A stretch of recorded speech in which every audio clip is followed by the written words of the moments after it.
Seperti biasa, saudara, kita akan merekam pembelajaran kita pada hari ini dan selanjutnya nanti linknya akan Nilam kirim ke Google Classroom untuk saudara pelajari kembali. Ya, hari ini kita masuk di dalam pertemuan yang keempat. Ya, Selamat siang, Bu. Selamat siang, Sabli. Selamat siang. Kita masuk dalam pertemuan yang keempat dengan topik antropologi dan hamartologi dari mata kuliah dogmatika Kristen. Nah, untuk pertemuan pertama, kedua, dan ketiga tentu saudara sudah mengetahui. Pertemuan pertama kita sudah membahas tentang pengantar dogmatika Kristen. Yang kedua kita berbicara tentang bibliologi. Dan pertemuan yang ketiga kita berbicara tentang teologi proper ya, teologi proper. Kemudian pertemuan keempat ini antropologi dan hamartologi. Nah, supaya kita tidak membuang waktu, kita akan langsung masuk dalam materi perkuliahan kita. Sepertinya ada tugas ya, saudara. Jangan sampai saudara terlambat menyerahkan tugas. Silakan tugas dimasukkan ke dalam kolom tugas di Google Classroom yang tersedia. Keterlambatan saudara dalam menyerahkan tugas akan Bu Nilam kurangi poinnya 10 poin dari total jumlah nilai yang saudara dapatkan. Misalkan saudara mendapat nilai 100, maka nilai asli saudara menjadi 90 karena keterlambatan. Jadi kita harus benar-benar menegakkanlah aturan-aturan supaya perkuliahan bisa berjalan dengan lancar tentunya. Baik saudara, sebelum kita masuk di dalam materi kita pada siang hari ini, kita masuk di dalam doa. Mari kita bersatu dalam doa.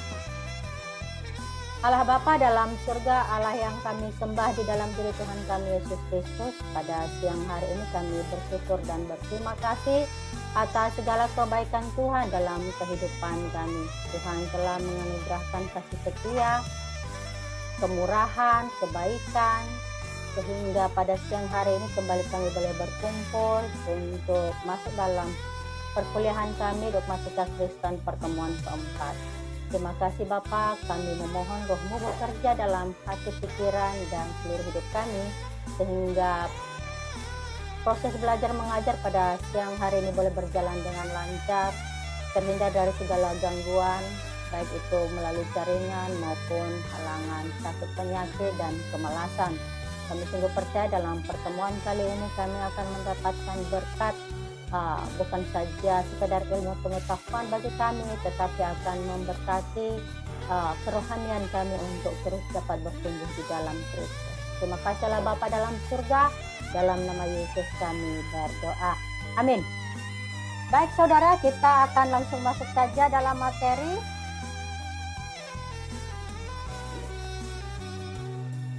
Ya, yang pertama kita akan membahas tentang asal-usul manusia.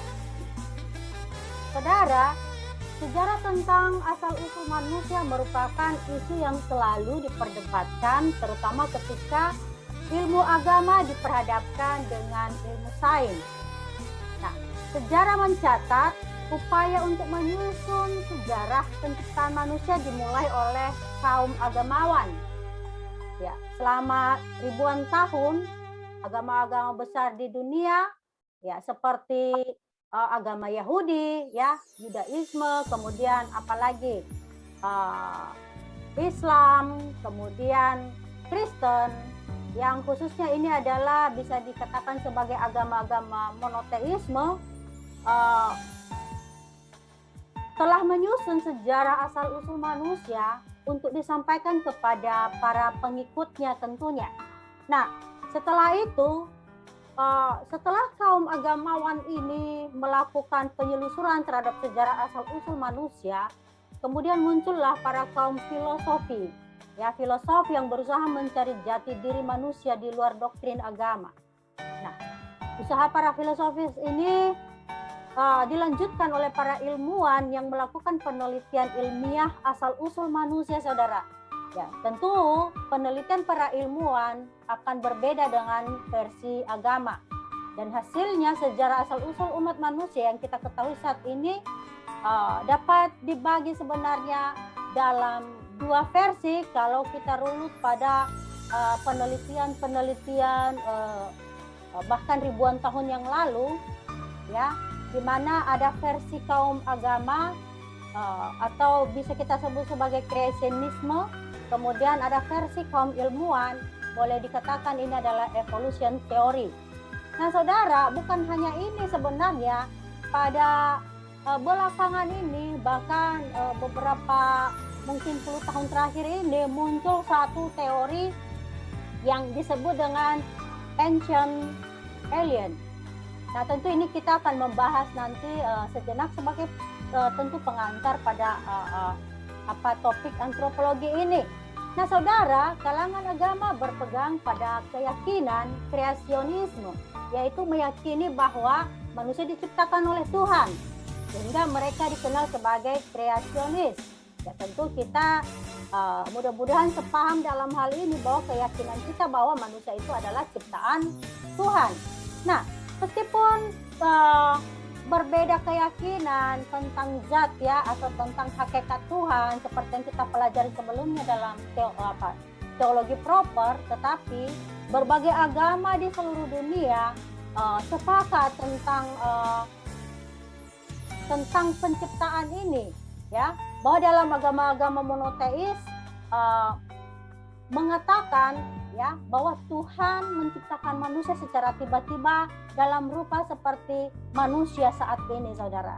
Jadi tidak melalui proses pertumbuhan dan perkembangan, tidak melalui proses dari pembentukan bayi sampai kemudian dia beranjak besar. Memang kalau kita melihat dari perspektif iman Kristen, penciptaan Adam dan Hawa itu secara langsung disebut diciptakan dari debu dan tanah dengan nefes Allah di dalamnya, ya, yang dihembuskan ke dalam manusia. Nah, saudara, kalangan ilmuwan membuktikan lewat berbagai penelitian bahwa kejadian semua makhluk hidup ini telah melewati proses yang disebut evolusi, ya. Nah, tentu teori evolusi ini telah menyusun pohon kehidupan juga yang menunjukkan bahwa semua makhluk hidup yang ada hingga saat ini, saudara, dan dalam hal ini termasuk manusia, berasal dari makhluk bersel satu yang berevolusi selama ratusan bahkan jutaan tahun, saudara. Nah, berdasarkan penemuan ini, kaum evolusionis menolak yang namanya doktrin agama bahwa manusia diciptakan secara tiba-tiba oleh Tuhan. Dan tentu dalam kondisi ini telah terjadi yang namanya perdebatan dialektis, ya, di mana kreasionis telah menciptakan tesis mengenai gagasan kreasionisme dan evolusionis kemudian menentangnya dengan membuat antitesis berupa gagasan evolusionisme ini. Nah, saudara, terlepas dari perdebatan antar kedua golongan ini, baik golongan agamawan maupun golongan teisme, ya, kemudian muncullah gagasan yang terbaru mengenai asal-usul manusia yang tadi Bunilam sebut sebagai teori ancient alien atau alien kuno, saudara. Ya, nah, jadi gagasan alien kuno ini atau penganut teori ancient alien ini yakni adalah orang-orang yang meyakini bahwa alien itu benar-benar ada. Nah, oleh karenanya di dalam antropologi ini setidaknya ada teori, ya, sehubungan dengan asal-usul manusia yang akan kita pelajari. Yang pertama tentunya adalah teori evolusi yang sudah kita jelaskan di awal. Nah, teori evolusi ini adalah teori yang berusaha memahami perkembangan, perubahan atau pertumbuhan secara berangsur-angsur, saudara. Ya, dan teori ini berusaha memahami faktor-faktor yang mendorong terbentuknya berbagai makhluk hidup yang ada di dunia saat ini dan termasuk manusia. Nah, teori ini berusaha mempelajari bagaimana spesies baru dapat muncul dari berbagai spesies tumbuhan, hewan, manusia dalam jangka waktu tertentu. Nah, dengan mempelajari juga bagaimana spesies-spesies yang berbeda tersebut bisa memiliki kekerabatan. Nah, tentu saudara pernah mempelajari ya, misalnya ketika mempelajari tumbuhan, kalau misalnya apa itu kaktus masuk dalam kelompok kekerabatan di mana, kemudian misalnya kelapa dalam kelompok kekerabatan mana. Dulu kita pelajari itu dalam ilmu biologi. Ya. Kemudian tentu kalau mempelajari tentang manusia ya, tentang manusia, maka akan dipelajari asal usulnya. Contohnya saja seperti orang Nias akan ketahuan asal usulnya dari mana. Dari mana kita tahu kalau orang Nias itu ataupun orang Batak memiliki marga, saudara. Jadi bisa ditelusuri berdasarkan marga itu kekerabatannya siapa saja. Ya, familinya siapa saja. Seperti itu. Nah, beberapa tokoh dari yang mengemukakan teori evolusi ini adalah ada Erasmus Darwin, Lamarck, Thomas Robert Malthus, dan juga tentu di sini yang paling terkenal adalah Charles Darwin, saudara. Kalau Erasmus Darwin mengemukakan bahwa kehidupan ini berasal dari asal usul yang sama, dan bahwa respons fungsional akan diwariskan pada keturunannya. Sedangkan Lamarck mengatakan bahwa perubahan pada suatu individu disebabkan oleh lingkungan dan bersifat diturunkan, ya. Kemudian yang paling terkenal ya dari antara peneliti ini atau ilmuwan ini adalah teori yang disampaikan oleh Darwin yang disebut dengan teori evolusi. Nah, menurut Darwin, makhluk yang paling dapat menyesuaikan diri itulah yang akan berkembang menjadi makhluk yang lebih kompleks atau lebih tinggi tingkatannya, sedangkan makhluk yang tidak dapat menyesuaikan ya diri dengan lingkungan alamiahnya akan punah dengan sendirinya. Jadi menurut teori Darwin ini bahwa makhluk itu berevolusi dari jenis organisme yang paling sederhana kemudian hingga menjadi makhluk yang kompleks atau multiseluler dalam kurun waktu jutaan tahun. Jadi manusia tidak ada begitu saja, tetapi melalui proses yang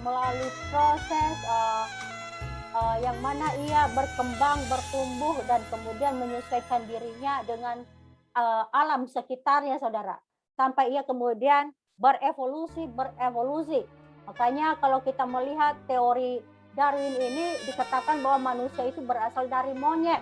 Kalau saudara melihat background dari ininya Bunilam ya, ini adalah teori Darwin ya, evolusi Darwin, bahwa manusia itu ternyata berasal dari monyet. Tetapi karena monyet itu terus berevolusi, berkembang, beradaptasi dengan lingkungan, lama-lama dia dari berjalan 4 kaki, lama-lama berdiri menjadi manusia. Ya, di mana manusia itu setelah dia jadi manusia, ketika dia menjadi tua, akhirnya lama-lama menjadi tua dan bungkuk kembali seperti asal mulanya, seperti monyet, saudara. Bayangkan si Darwin ini ya, luar biasa. Nah, kalau kita mengakui ini maka luar biasa ya. Ada tidak di antara saudara yang mau mengakui teori Darwin ini? Ya, nanti kita akan membahas. Nah, sepertinya belum ada, Bu. Sepertinya belum ada ya. Ya, belum ada sepertinya ini. Baik, saudara. Yang kedua ada teori Ancient Alien ya. Di mana teori ini menyatakan bahwa manusia memang diciptakan. Yang mengakui bahwa manusia diciptakan namun bukan diciptakan oleh Tuhan seperti yang diyakini oleh kaum agamawan atau yang diyakini oleh agama-agama monoteisme, melainkan dia dikatakan diciptakan oleh alien yang sangat cerdas. Bayangkan ini. Nah, teori Ancient Alien tercipta dengan menggunakan apa, saudara? Mengapa bisa muncul teori Ancient Alien ini? Nah, ini muncul karena adanya kelemahan dari apa tadi? Teori penciptaan dan teori evolusi tadi. Nah, kelemahan dari teori penciptaan dan teori evolusionis ini kemudian teori Ancient Alien ini dibangun berdasarkan gagasan atau kelemahan dari kedua teori tersebut. Mereka merekonstruksi konsep Tuhan yang tidak bisa dijelaskan oleh kreasionisme ke dalam sosok alien yang sangat spesifik.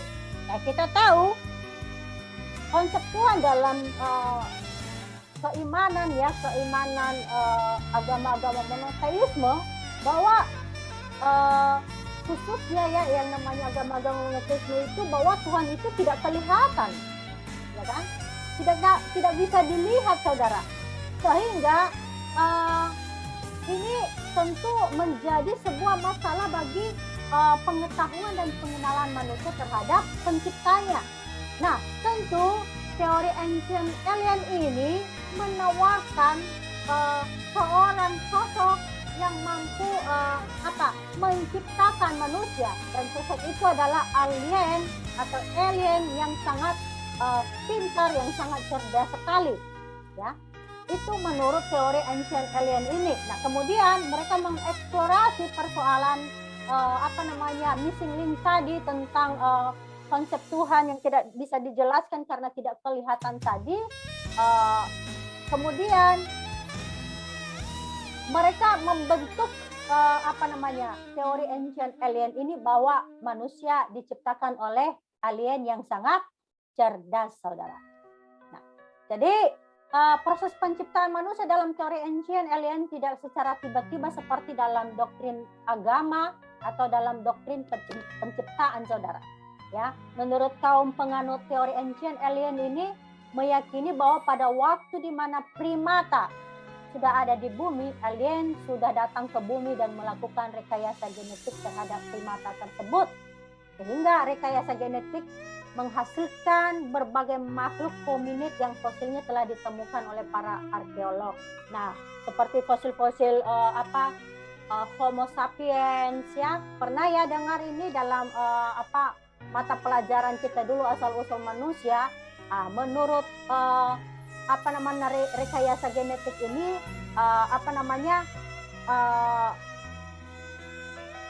bahwa yang rekayasa genetik yang dilakukan terhadap primata kemudian berhasil menciptakan yang namanya Homo sapiens, saudara, yang kemudian dianggap sebagai nenek moyang manusia. Nah, jadi nenek moyang kita tersebut berinteraksi dengan para alien dalam kurun waktu yang cukup lama. Nah, kemudian setelah itu alien pergi dan nenek moyang kita kemudian mengkonstruksi sosok sang pencipta ke dalam konsep Tuhan yang diinterpretasi secara agama oleh berbagai agama hingga masa kini. Itulah teori dari ancient alien. Tetapi tentu kita menolak kedua teori ini, baik teori evolusi dari Darwin maupun teori alien ancient alien ini, ya. Kita tidak meyakini hal seperti itu karena data penciptaan manusia tentu sumber satu-satunya kebenaran yang kita akui hanyalah berasal dari Alkitab, saudara. Ya, hanya berasal dari Alkitab. Nah, seperti apakah ciri-ciri penciptaan manusia menurut Alkitab? Kalau menurut Alkitab, saudara bisa membaca Kejadian 1 ayat 26, nanti langsung bisa dibacakan. Silahkan. Kejadian 1 ayat 26.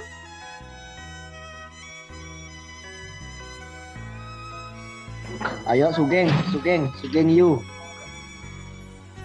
Kejadian 1 ayat 26 ya, Bu? Iya, silahkan.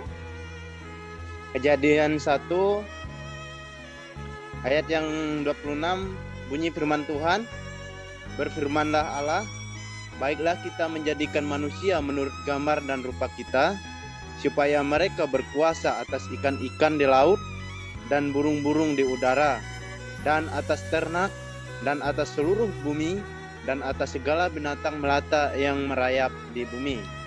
Amin. Amin. Nah, di sini kita bisa melihat dalam Kejadian 1 ayat 26 ini bahwa ciri-ciri penciptaan manusia yang disampaikan oleh kitab suci Alkitab, bahwa penciptaan manusia itu direncanakan oleh Allah, ya, direncanakan oleh Allah. Jadi tidak melalui proses, ya, evolusi seperti yang disampaikan teori evolusi tadi, atau misalnya seperti teori ancient alien tadi, itu adalah hasil rekayasa genetika terhadap primata yang kemudian menghasilkan nenek moyang Homo sapiens tadi, ya, bahwa manusia itu ada dalam rancangan ciptaan Allah, ya, sudah direncanakan oleh Allah sendiri untuk menciptakan manusia, saudara. Kemudian dibaca, semua buka Alkitab ya, berlomba-lomba lah berbuka Alkitab, langsung dibaca Kejadian 2 ayat 7. Kejadian 2 ayat 7 ya Bu? Ya. Kejadian 2 ayat 7 bunyi firman Tuhan demikian. Ketika itulah Tuhan Allah membentuk manusia itu dari debu, tanah, dan menghembuskan nafas hidup ke dalam hidungnya. Demikianlah manusia itu menjadi makhluk yang hidup. Ya, jadi kita bisa melihat dalam Kejadian pasal 2 ayat 7 ini bahwa penciptaan manusia itu dalam jangka waktu yang singkat, saudara. Ya, dalam jangka waktu yang singkat. Kemudian dikatakan secara langsung.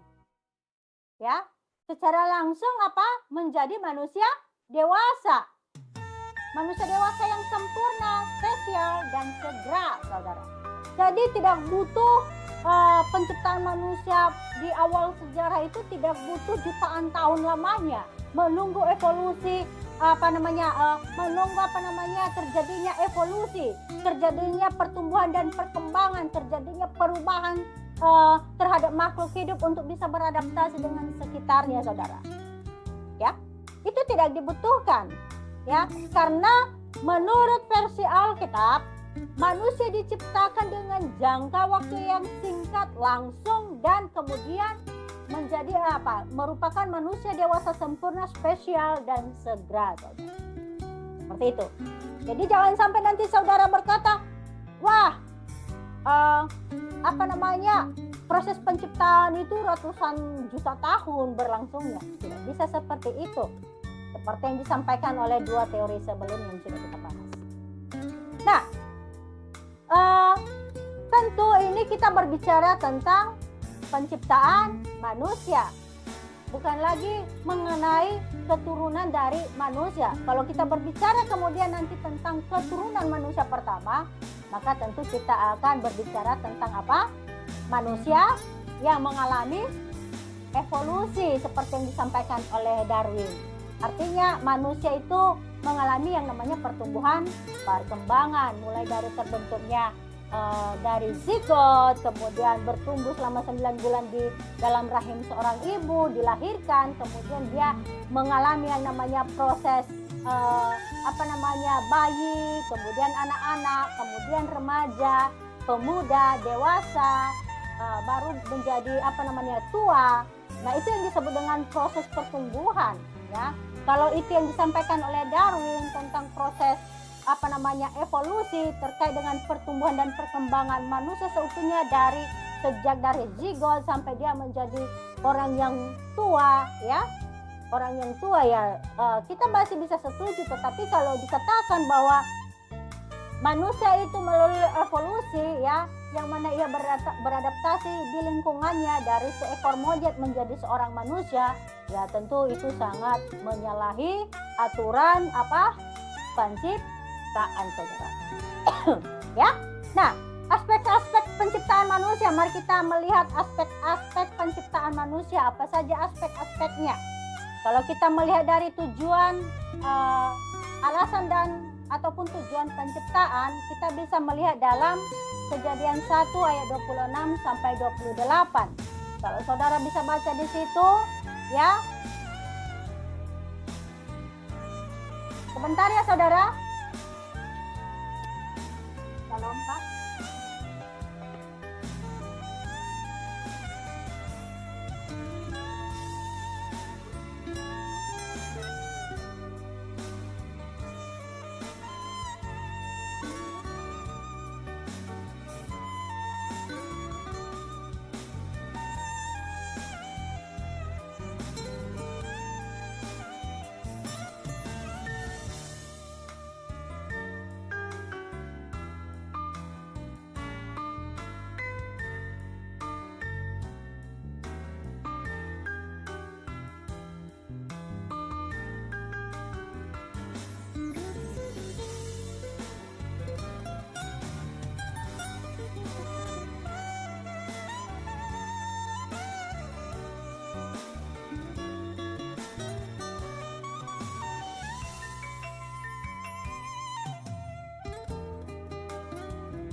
Bu, suaranya dibuka, Bu.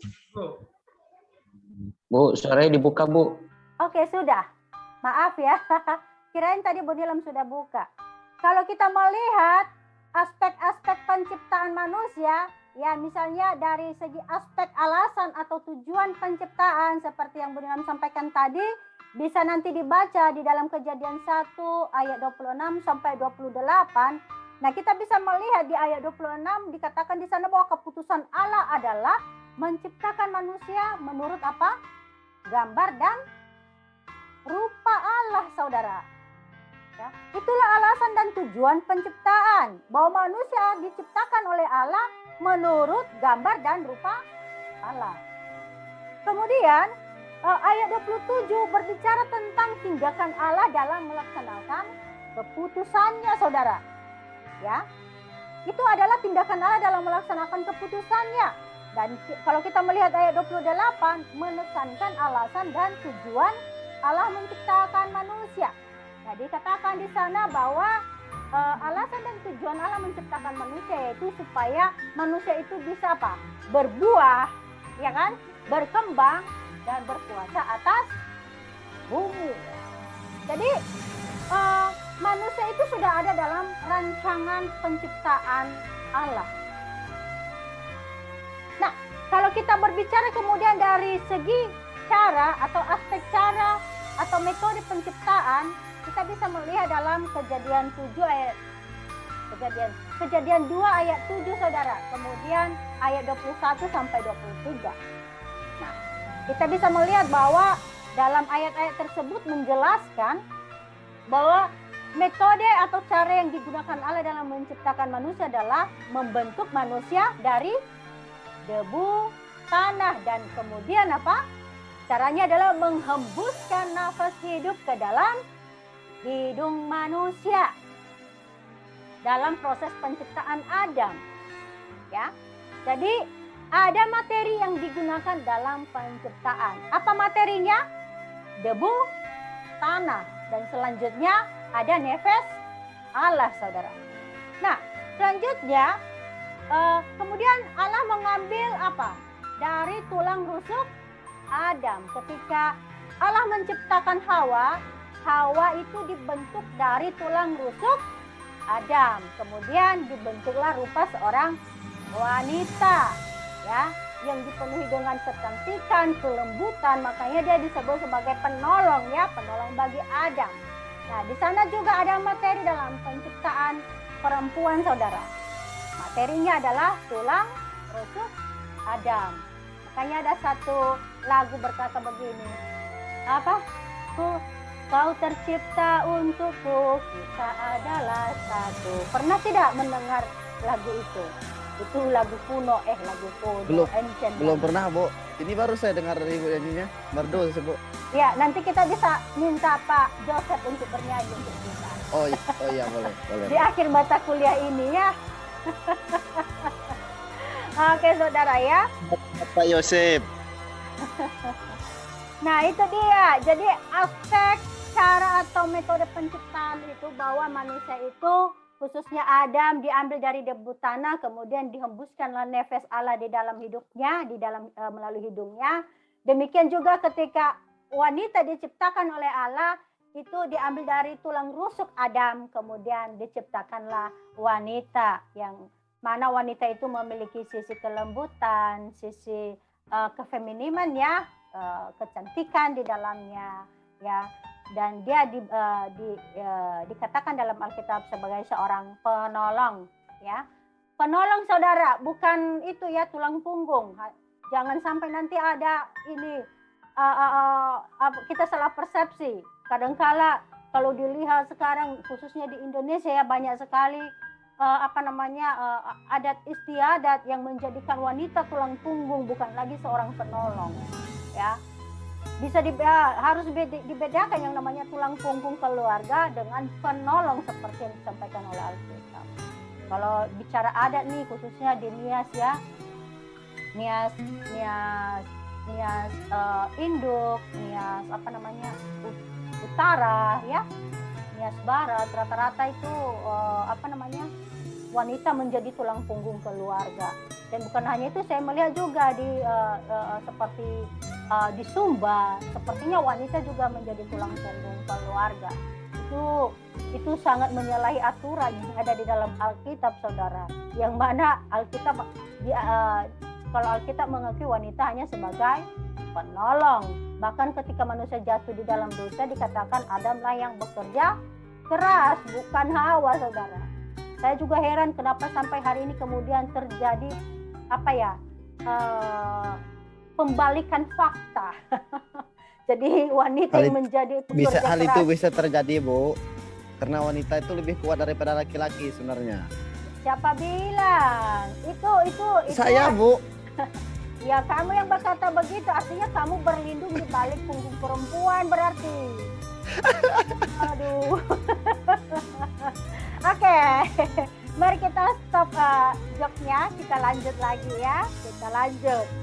Jadi jangan dicontoh ya penis ini, berlindung di balik punggung perempuan. Kalau menganggap wanita itu sebenarnya kuat. Berarti sudah nonton itu Dong Bongsun, wanita kuat ya. Dong Woman, Dong Bongsun. Bukan, Bu. Bukan. Enggak, Bu. Saya enggak nonton soalnya. Baik. Mari kita lihat. Kalau tadi dikatakan bahwa keputusan Allah dalam menciptakan manusia menurut gambar dan rupa Allah. Dan tentu kita harus memahami apa artinya gambar dan rupa Allah yang dimaksud dalam Kejadian 1 ayat 26 ini, saudara. Yang pertama, kata gambar. Nah, kata gambar merupakan terjemahan dari kata Ibrani selem. Ya, mungkin pernah saudara mempelajari ini dari kata Ibrani selem, di mana dalam Perjanjian Baru diterjemahkan dengan istilah eikona. Ya, eikona. Sedangkan kata rupa dari kata demut yang dalam Perjanjian Baru diterjemahkan dengan istilah homoiosis. Ya, di mana gambar dan rupa ini di dalam Alkitab bahasa Latin diterjemahkan dengan istilah imago dan similitudo. Makanya banyak orang tua memberi nama anaknya imago. Ada imago Dei, berarti gambar Allah, ya. Jadi ketika kita berbicara tentang gambar tadi, gambar atau selem, ya, itu berbicara tentang gambar yang dihias, suatu bentuk dan figur yang representatif, ya, di mana satu gambar yang berbentuk konkret atau nyata, saudara. Seperti kita ini, rupa kita ini kan konkret. Kalau seorang juru foto mengambil foto seseorang, maka hasil foto itu adalah dapat dikatakan sebagai apa? Hasil suatu bentuk atau figur yang representatif. Gambar konkret dari diri kita yang sebenarnya tercetak di dalam foto. Itu yang disebut dengan gambar, ya. Sedangkan demut atau rupa tadi merupakan kesamaan tapi lebih bersifat abstrak dan ideal. Jadi ketika kita berbicara tentang demut ini, kita berbicara tentang kesamaan, ciri-ciri, ya. Ciri-ciri yang ada di dalam diri Allah ada dalam diri manusia. Kalau misalnya Allah memiliki sifat pengasih, mestinya manusia juga harus memiliki sifat pengasih. Kalau kalau Allah memiliki ciri-ciri sifat suka memberi, maka manusia juga akan memiliki sifat-sifat tersebut. Itu yang disebut dengan apa? Demut, ya.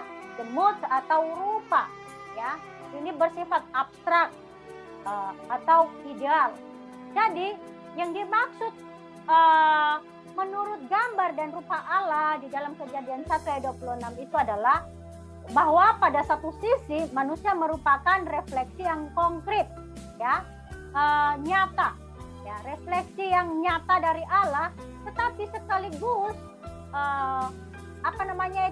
refleksi abstrak, ya, refleksi abstrak yang bersifat abstrak, yang tidak berwujud, tidak berbentuk. Nah, segala sesuatu yang tidak berbentuk kalau kita hubungkan dengan Allah, maka itu tentu berbicara tentang keadaan rohani, keadaan spiritual, saudara.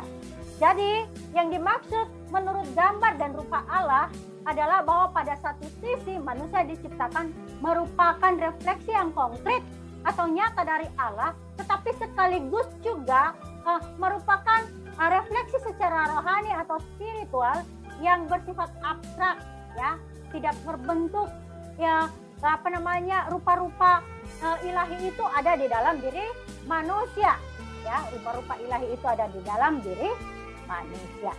Nah, saudara, itulah teori penciptaan menurut agama-agama, khususnya agama monoteisme, mengakui hal ini, saudara. Jadi kita sudah berbicara tentang 3 teori penciptaan. Ada teori evolusi, ada teori ancient alien, dan yang terakhir ini adalah teori penciptaan, ya, yang mana kita mengakui teori penciptaan khususnya di dalam perspektif iman kekristenan kita mengakui bahwa manusia diciptakan oleh Allah, kemudian aspek-aspek penciptaan itu menyangkut cara atau metode Allah dalam penciptaan, kemudian tujuan Allah di dalam penciptaan tersebut sudah kita sampaikan. Nah, ada pertanyaan? Bu, saya mau nanya, Bu. Silakan Pak Joseph. Bu, saya mau nanya, apa yang menyebabkan terjadinya teori Darwin itu? Apakah teori Darwin, teori ancient sama alien, apakah itu salah satu manusia itu mau melebihi dari Tuhan gitu? Baik Pak Joseph, ada teman-teman yang mau menanggapi sebelum Bu Nilam simpulkan?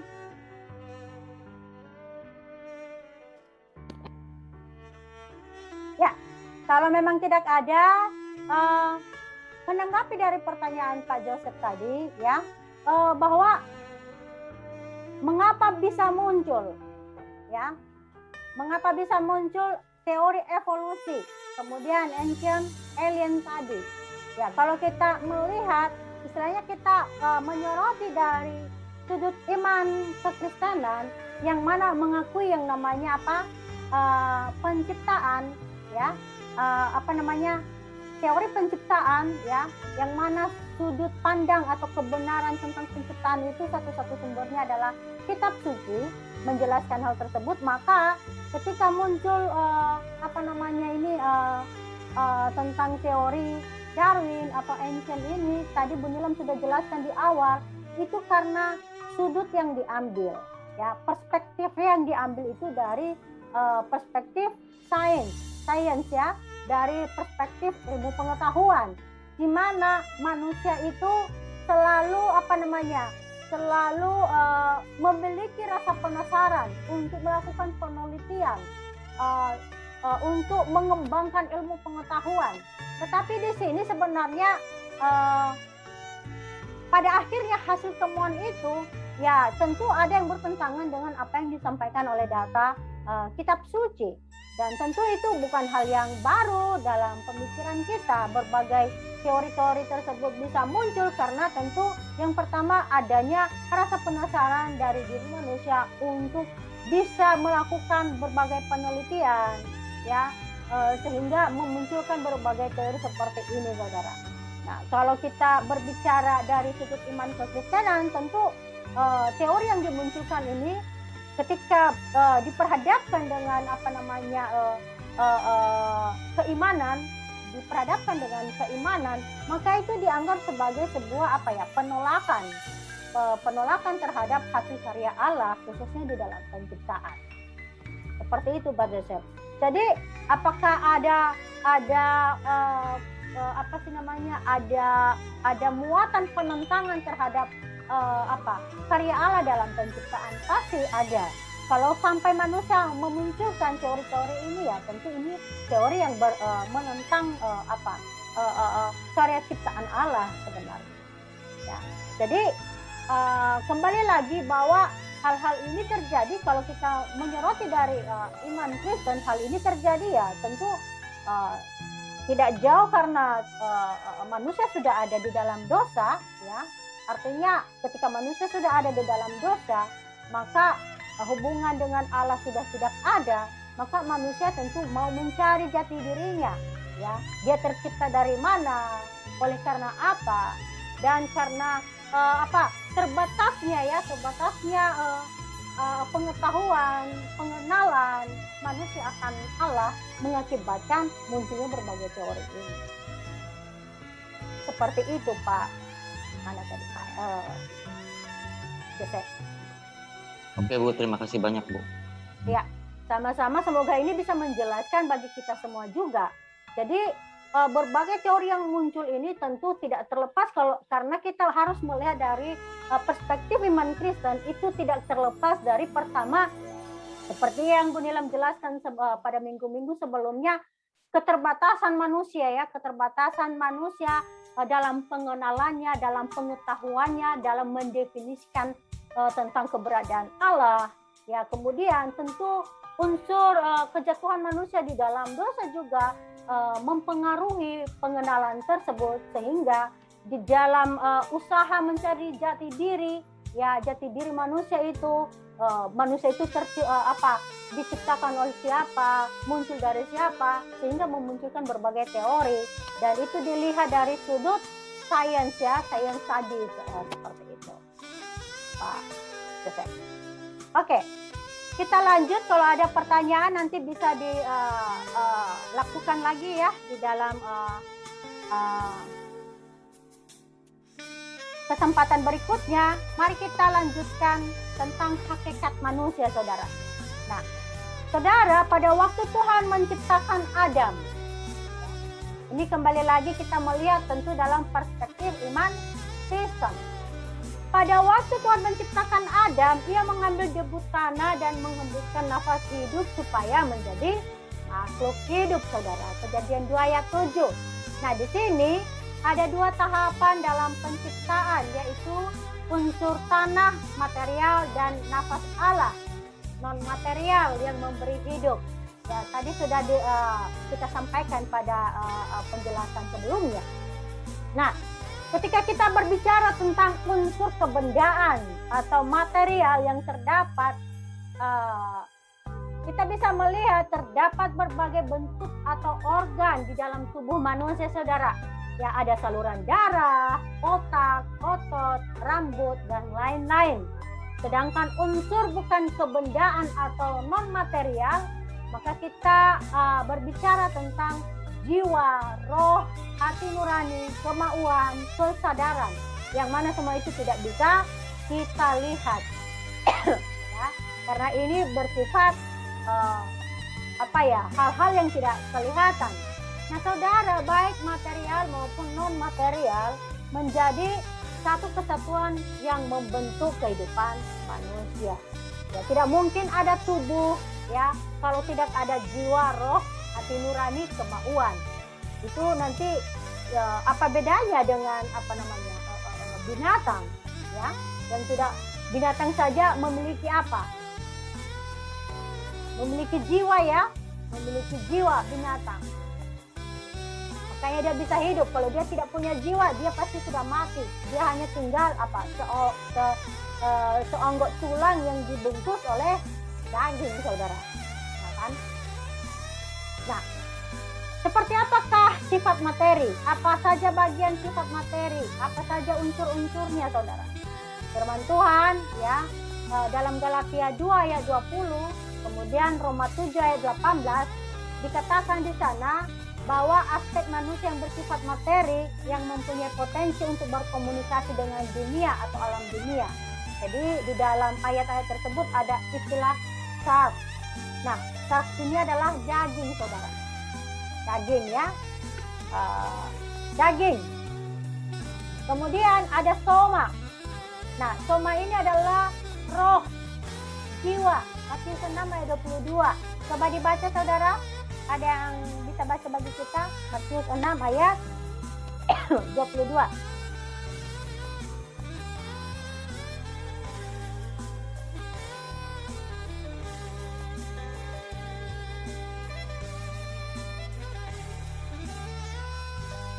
Matius berapa tadi, Bu? Matius pasal 6 ayat 22. Matius pasal 6 ayat yang ke-22 bunyi firman Tuhan, mata adalah pelita tubuh, jika matamu baik, teranglah seluruh tubuhmu. Amin. Iya, jika mata baik, teranglah seluruh tubuhmu, ya kan? Nah, soma, jiwa atau roh mempunyai potensi untuk berkomunikasi dengan alam ilahi, ya. Kemudian selain itu, yang bersifat materi di sini ya. Ya, ada sarx, soma itu tubuh ya, bukan jiwa. Maaf ada kesalahan.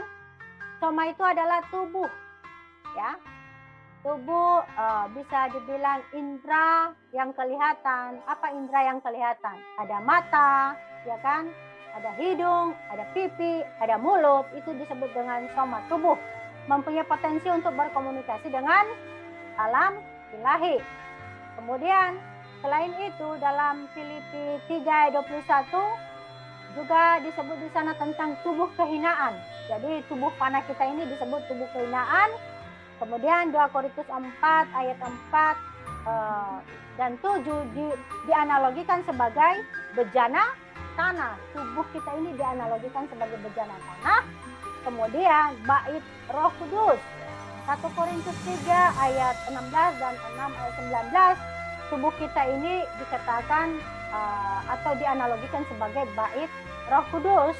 Sehingga ini tentu mengindikasikan kita memiliki potensi untuk bisa berkomunikasi dengan Allah. Ya kan? Karena disebut sebagai bait Allah. Ya. Kalau yang kedua tadi bejana tanah atau tubuh kehinaan, ini potensi untuk bisa berkomunikasi dengan dunia, saudara. Ya, oke. Nah, selanjutnya ada bagian yang bersifat non materi. Nah, bagian yang bersifat non materi unsur-unsurnya adalah ada jiwa, suhe. Ya, dibaca suhe di sana ya. 1 Petrus 2 ayat 11, kemudian dalam Yeremia 3 ayat 25 juga disebut. Kemudian ada roh dalam Roma 8 ayat 16. Nah, selain jiwa dan roh yang bersifat non materi, ada hati. Nah, hati itu adalah tempat intelektual, saudara. MC dan spiritual. Kemudian ada suara hati atau hati nurani. 1 Petrus 3 ayat 15 ayat 16, kemudian 1 Timotius 1 ayat 5. Kemudian ada akal. Jadi itu disebut dengan unsur-unsur yang bersifat non materi yang ada di dalam tubuh kita ini. Ya, ada suke tadi atau jiwa, ada roh, kemudian ada hati, ada suara hati atau hati nurani, kemudian ada akal. Oke, ada pertanyaan tentang antropologi ini? Jadi jelas bagi kita kalau kita mau menentukan tentang topik antropologi ini bahwa pada dasarnya manusia itu diciptakan secara langsung oleh Allah ya, menjadi manusia dewasa yang spesial ya, yang spesial, kemudian diciptakan dalam gambar dan rupa Allah, yang mana sebagai gambar Allah berarti itu adalah menunjukkan bahwa manusia itu representatif dari representatif yang konkret atau nyata dari Allah sendiri, serta di mana manusia itu memiliki rupa Allah, yang mana sifat-sifat Allah ya, sifat-sifat Allah ya ada di dalam diri manusia juga. Selanjutnya kita bisa melihat unsur-unsur dari keberadaan ya. Manusia itu terdiri dari materi dan non materi. Ya, non material di mana secara materi bahwa manusia itu memiliki tubuh ya, di mana dalam tubuh itu ada anggota-anggota tubuh ya yang memiliki fungsi masing-masing. Kemudian juga non material itu tadi terdiri dari jiwa, roh, dan juga bisa termasuk di dalamnya hati nurani, akal, dan lain sebagainya, saudara. Itulah penjelasan yang konkret tentang manusia seutuhnya dalam perspektif Alkitab. Ada pertanyaan?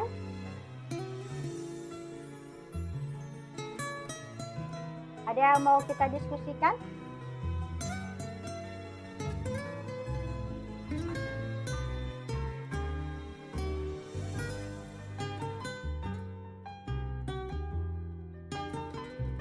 Oke, saudara.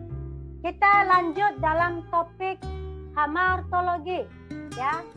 Istilah hamartologi berasal dari dua kata tentunya hamartia dan logos. Hamartia itu dosa, logos ilmu. Jadi ketika kita berbicara tentang hamartologi, kita berbicara tentang ilmu yang mempelajari tentang dosa, saudara. Nah, secara umum dosa dapat diartikan sebagai perbuatan yang melanggar hukum serta agama. Ya. Dapat juga berarti perbuatan kurang baik atau kesalahan terhadap orang tua dan negara. Nah, berdasarkan pengertian tersebut, maka timbul kecenderungan bahwa orang dinyatakan berdosa jika ia secara terang-terangan melakukan perbuatan yang salah atau berbuat pelanggaran tertentu. Ya,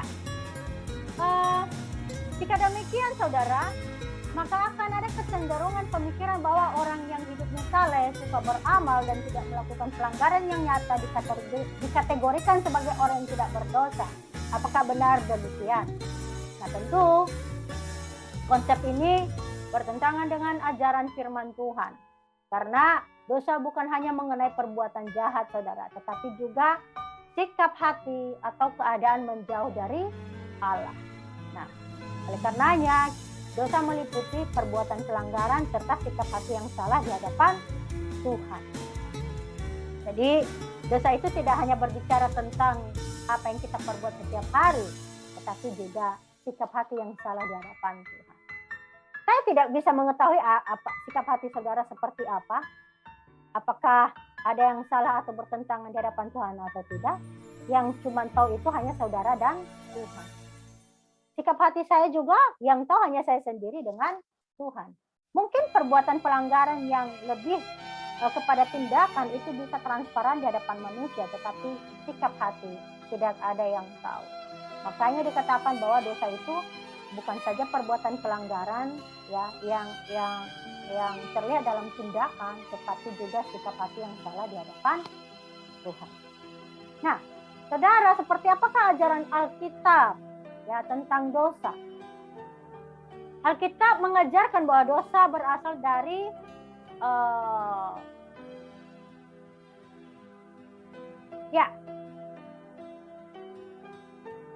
dosa berasal dari tentu juga ya sikap hati dan perbuatan pelanggaran tadi. Tetapi kalau kita melihat ajaran Alkitab, saudara, ada beberapa istilah dosa yang terdapat di dalam Alkitab. Ya, sedikitnya ada 8 kata dasar dalam PL dan 12 dalam PB. Ya. Contohnya, misalnya istilah dosa yang digunakan dalam PL ada istilah kata. Nah, istilah kata ini digunakan sebanyak 580 kali dalam PL. Secara literal berarti tidak mengenai sasaran atau kehilangan jalan. Berpadanan dengan istilah hamartio atau hamartano dalam kata Yunani. Jadi hamartano itu atau hamartio itu dosa yang mana tidak mengenai sasaran atau kehilangan jalan. Dalam PL disebut dengan kata. Nah, gagasan yang dikandung di dalamnya adalah pertama, secara pasif berarti kehilangan total. Nah, contohnya seseorang yang tidak memiliki iman kepada Yesus dan juga tidak kepada sesuatu apapun. Atau kedua, secara aktif yaitu memiliki alasan tertentu tetapi mengenai objek yang salah. Nah, itulah yang disebut dengan kata. Jadi kata pada dasarnya memiliki arti tidak mengenai sasaran atau kehilangan jalan. Nah, selanjutnya ada kata pasa, saudara. Pasa ini artinya memberontak. Itu arti utama dari kata pasa. Atau biasa kata ini juga diterjemahkan dengan pelanggaran. Kalau yang kata berarti tadi apa? Salah sasaran, tetapi kalau ini artinya pelanggaran. Artinya arti utamanya adalah memberontak. Nah, Jadi orang yang suka memberontak saudara, ya berarti itu merupakan dosa di hadapan Tuhan yang disebut dengan pasang. Jadi terdapat dalam 1 Raja-Raja 12 ayat 19, kemudian Amsal 28 ayat 21, serta Yesaya 1 ayat 2. Kemudian ada kata awon. Kata awon ini artinya perbuatan salah, ya, maupun rasa bersalah, guilty. Kalau dalam pemikiran orang Ibrani, saudara, kedua kata itu sangat bertautan. Kata guilty atau iniquity, ya, iniquity. Nah, contoh kasus dari dosa yang memiliki kata awon ini, ya, yang berasal dari kata awon ini, tentunya adalah dosa kompromi dalam kasus Imam Eli dalam 1 Samuel 3 ayat 13. Atau misalnya dalam Bilangan 15 ayat 30 sampai 31 tentang dosa yang disengaja. Jadi itu adalah perbuatan salah maupun dosa bersalah dari kata Ibrani awon. Kemudian yang keempat, asam. Ya, asam. Jadi asam ini hampir semua penggunaan kata asam berkenaan dengan upacara keagamaan yang dilakukan orang Israel di tabernakel maupun bait suci seperti yang tercatat dalam kitab Imaman, Bilangan, dan kitab Yeskiel, saudara. Nah, asam ini merupakan rasa bersalah dan berdosa di hadapan Allah yang berhubungan dengan korban persembahan. Jadi ternyata di dalam kitab PL ada beberapa istilah dosa, yang mana istilah dosa itu memiliki nama-nama yang berbeda terkait dengan apa? Terkait dengan jenis dosa yang dilakukan. Jenis dosa yang dilakukan. Nah, kalau asam ini tadi ternyata dikaitkan dengan apa? Ibadah, ya, korban persembahan khususnya, ya. Dan ini memang bisa dianggap mencakup masalah yang dilakukan secara sengaja maupun tidak sengaja juga, seperti dosa awon tadi, ya. Dosa awon. Ini bisa kita lihat contoh kasusnya dalam Imamat pasal 4 ayat 13, kemudian pasal 5 ayat 2 sampai 3. Kemudian ada ra, ya, kata Ibrani ra. Nah, kata ini digunakan sekitar 422 kali, saudara, dalam PL. Dan ini memiliki kesepadanan dengan istilah Yunani kakos atau poneros, ya, jahat. Arti utamanya sebenarnya adalah menghentikan atau menghancurkan. Tetapi kata ini sering diartikan sebagai malapetaka atau bencana besar dan banyak sekali diterjemahkan jahat. Makanya kata kakos dan poneros itu memiliki arti jahat, saudara. Ya. Dan kata ini juga bisa menyatakan sesuatu yang berbahaya, ya, maupun sesuatu yang salah secara moral. Kalau salah secara moral, ya, bisa saja seperti yang terdapat dalam Kejadian 3 ayat 5, ya, tentang apa? Kejatuhan manusia, ya, dalam dosa. Itu adalah dosa yang dilakukan adalah dosa yang dinamakan ra, ya, sesuatu yang salah secara moral.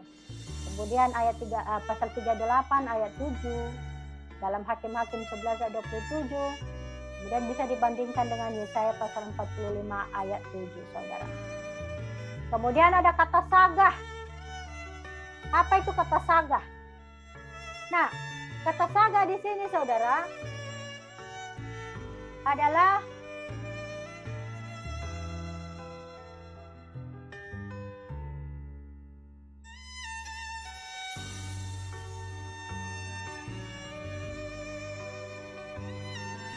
memiliki arti berbuat kesalahan atau tersesat seperti domba atau seorang pemabuk. Ya, seperti domba atau seorang pemabuk. Dalam Yesaya 28 ayat 7. Kata ini menunjuk kepada kesalahan yang diperbuat seseorang yang merasa bertanggung jawab. Nah, dalam kaitannya dengan Taurat, orang yang menyimpang atau tersesat bertanggung jawab karena tahu apa yang diperintahkan oleh Taurat. Imamat pasal 4 ayat 2, kemudian Bilangan 15 ayat 22, saudara. Ya. Kemudian ada kata rasa. Kata rasa ini memang jarang digunakan, khususnya sebelum masa pembuangan dan sering terdapat dalam Mazmur dan Yeskiel. Jadi arti kata rasa ini adalah kejahatan atau lawan dari kebenaran. Keluaran pasal 2 ayat 13, kemudian dalam Amsal 15 ayat 9. Dan yang terakhir, istilah PL terkait dengan dosa ada kata ta'ah yang artinya menyimpang atau tersesat.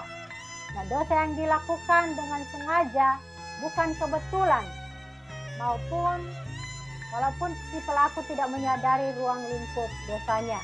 Bilangan 15 ayat 22, kemudian ada dalam Yesaya 53 ayat 6.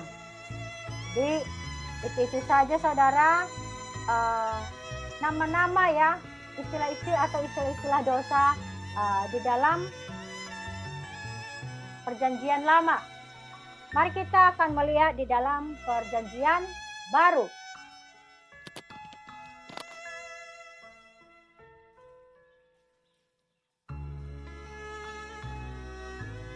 Saudara, dalam Perjanjian Baru, ya, dalam Perjanjian Baru ada 12 istilah.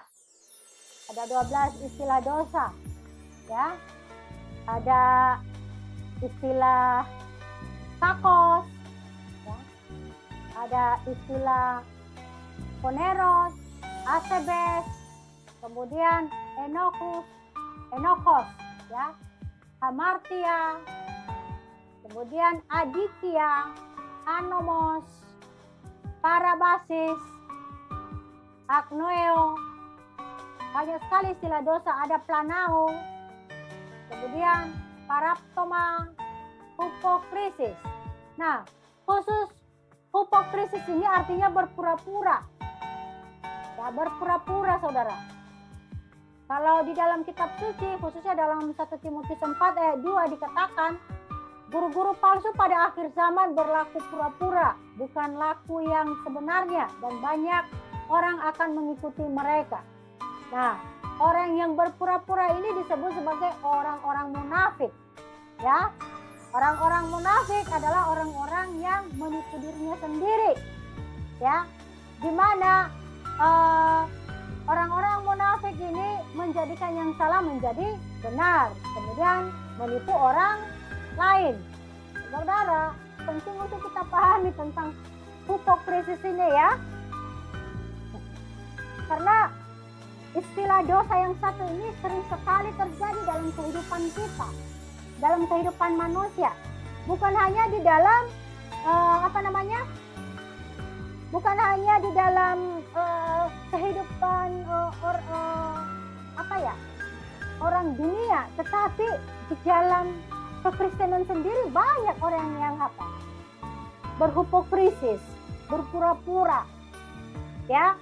Sudah tahu itu salah, tetapi dianggap benar. Sudah tahu salah yang dilakukan, tetapi tidak mau mengakui. Nah, ini disebut dengan dosa berpura-pura, saudara. Jangan dianggap itu bukan dosa. Oke, silakan masuk.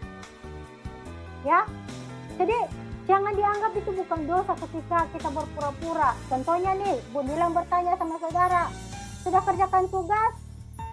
Padahal belum dikerjakannya. Sudah Bu. Ada lagi yang belum Bu. Kenapa belum dikerjakan? Jujur, betul itu jujur. Belum Bu. Kenapa belum dikerjakan? Laptop saya rusak Bu. Padahal sebenarnya itu bukan alasan yang sebenarnya. Itu hanya sebuah alasan. Alasan yang sebenarnya memang tidak dikerjakan, saudara. Itu namanya berpura-pura, hipokrisis, dan itu adalah dosa di hadapan.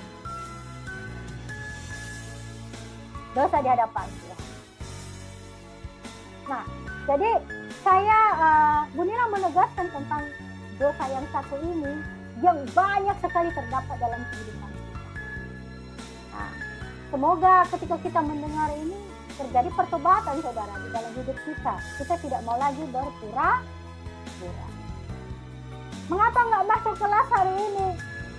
Sakit Bu. Padahal alasannya nggak benar, bukan karena dia sakit. Hati-hati loh ketika kita memberikan alasan sakit, nanti tiba-tiba beneran sakit gimana? Karena apa? Firman Tuhan ada berkata, apa yang keluar dari mulut itulah sebenarnya mencirikan diri kita. Nah kalau kita orang yang suka berhipokrisis ya, berpura-pura ya, akan terus menerus itu. Kita akan berpura-pura. Seperti yang disampaikan dari salah satu dari istilah dosa dalam bahasa Yunani dalam Perjanjian Baru ini, saudara. Ya, nah terkait kita mempelajari berbagai istilah dosa ini, maka yang pertama kita harus sepakat bahwa ada selalu ukuran, ya, selalu ada ukuran yang jelas terhadap dosa yang dilakukan oleh seseorang, saudara. Ada ukurannya, ada takarannya, ya. Tetapi walaupun demikian sesungguhnya semua dosa adalah pemberontakan secara positif, ya, terhadap Allah. Mau jenis dosa apapun, termasuk tadi hipokrisis atau berpura-pura itu, ya, itu adalah pemberontakan secara positif terhadap Allah, saudara. Dan suatu pelanggaran terhadap standar yang telah ditetapkannya di dalam kehidupan kita, ya. Dimana kalau Allah memiliki sifat kudus, semestinya karena kita rupa Allah, kita juga harus memiliki hidup yang kudus seperti Allah.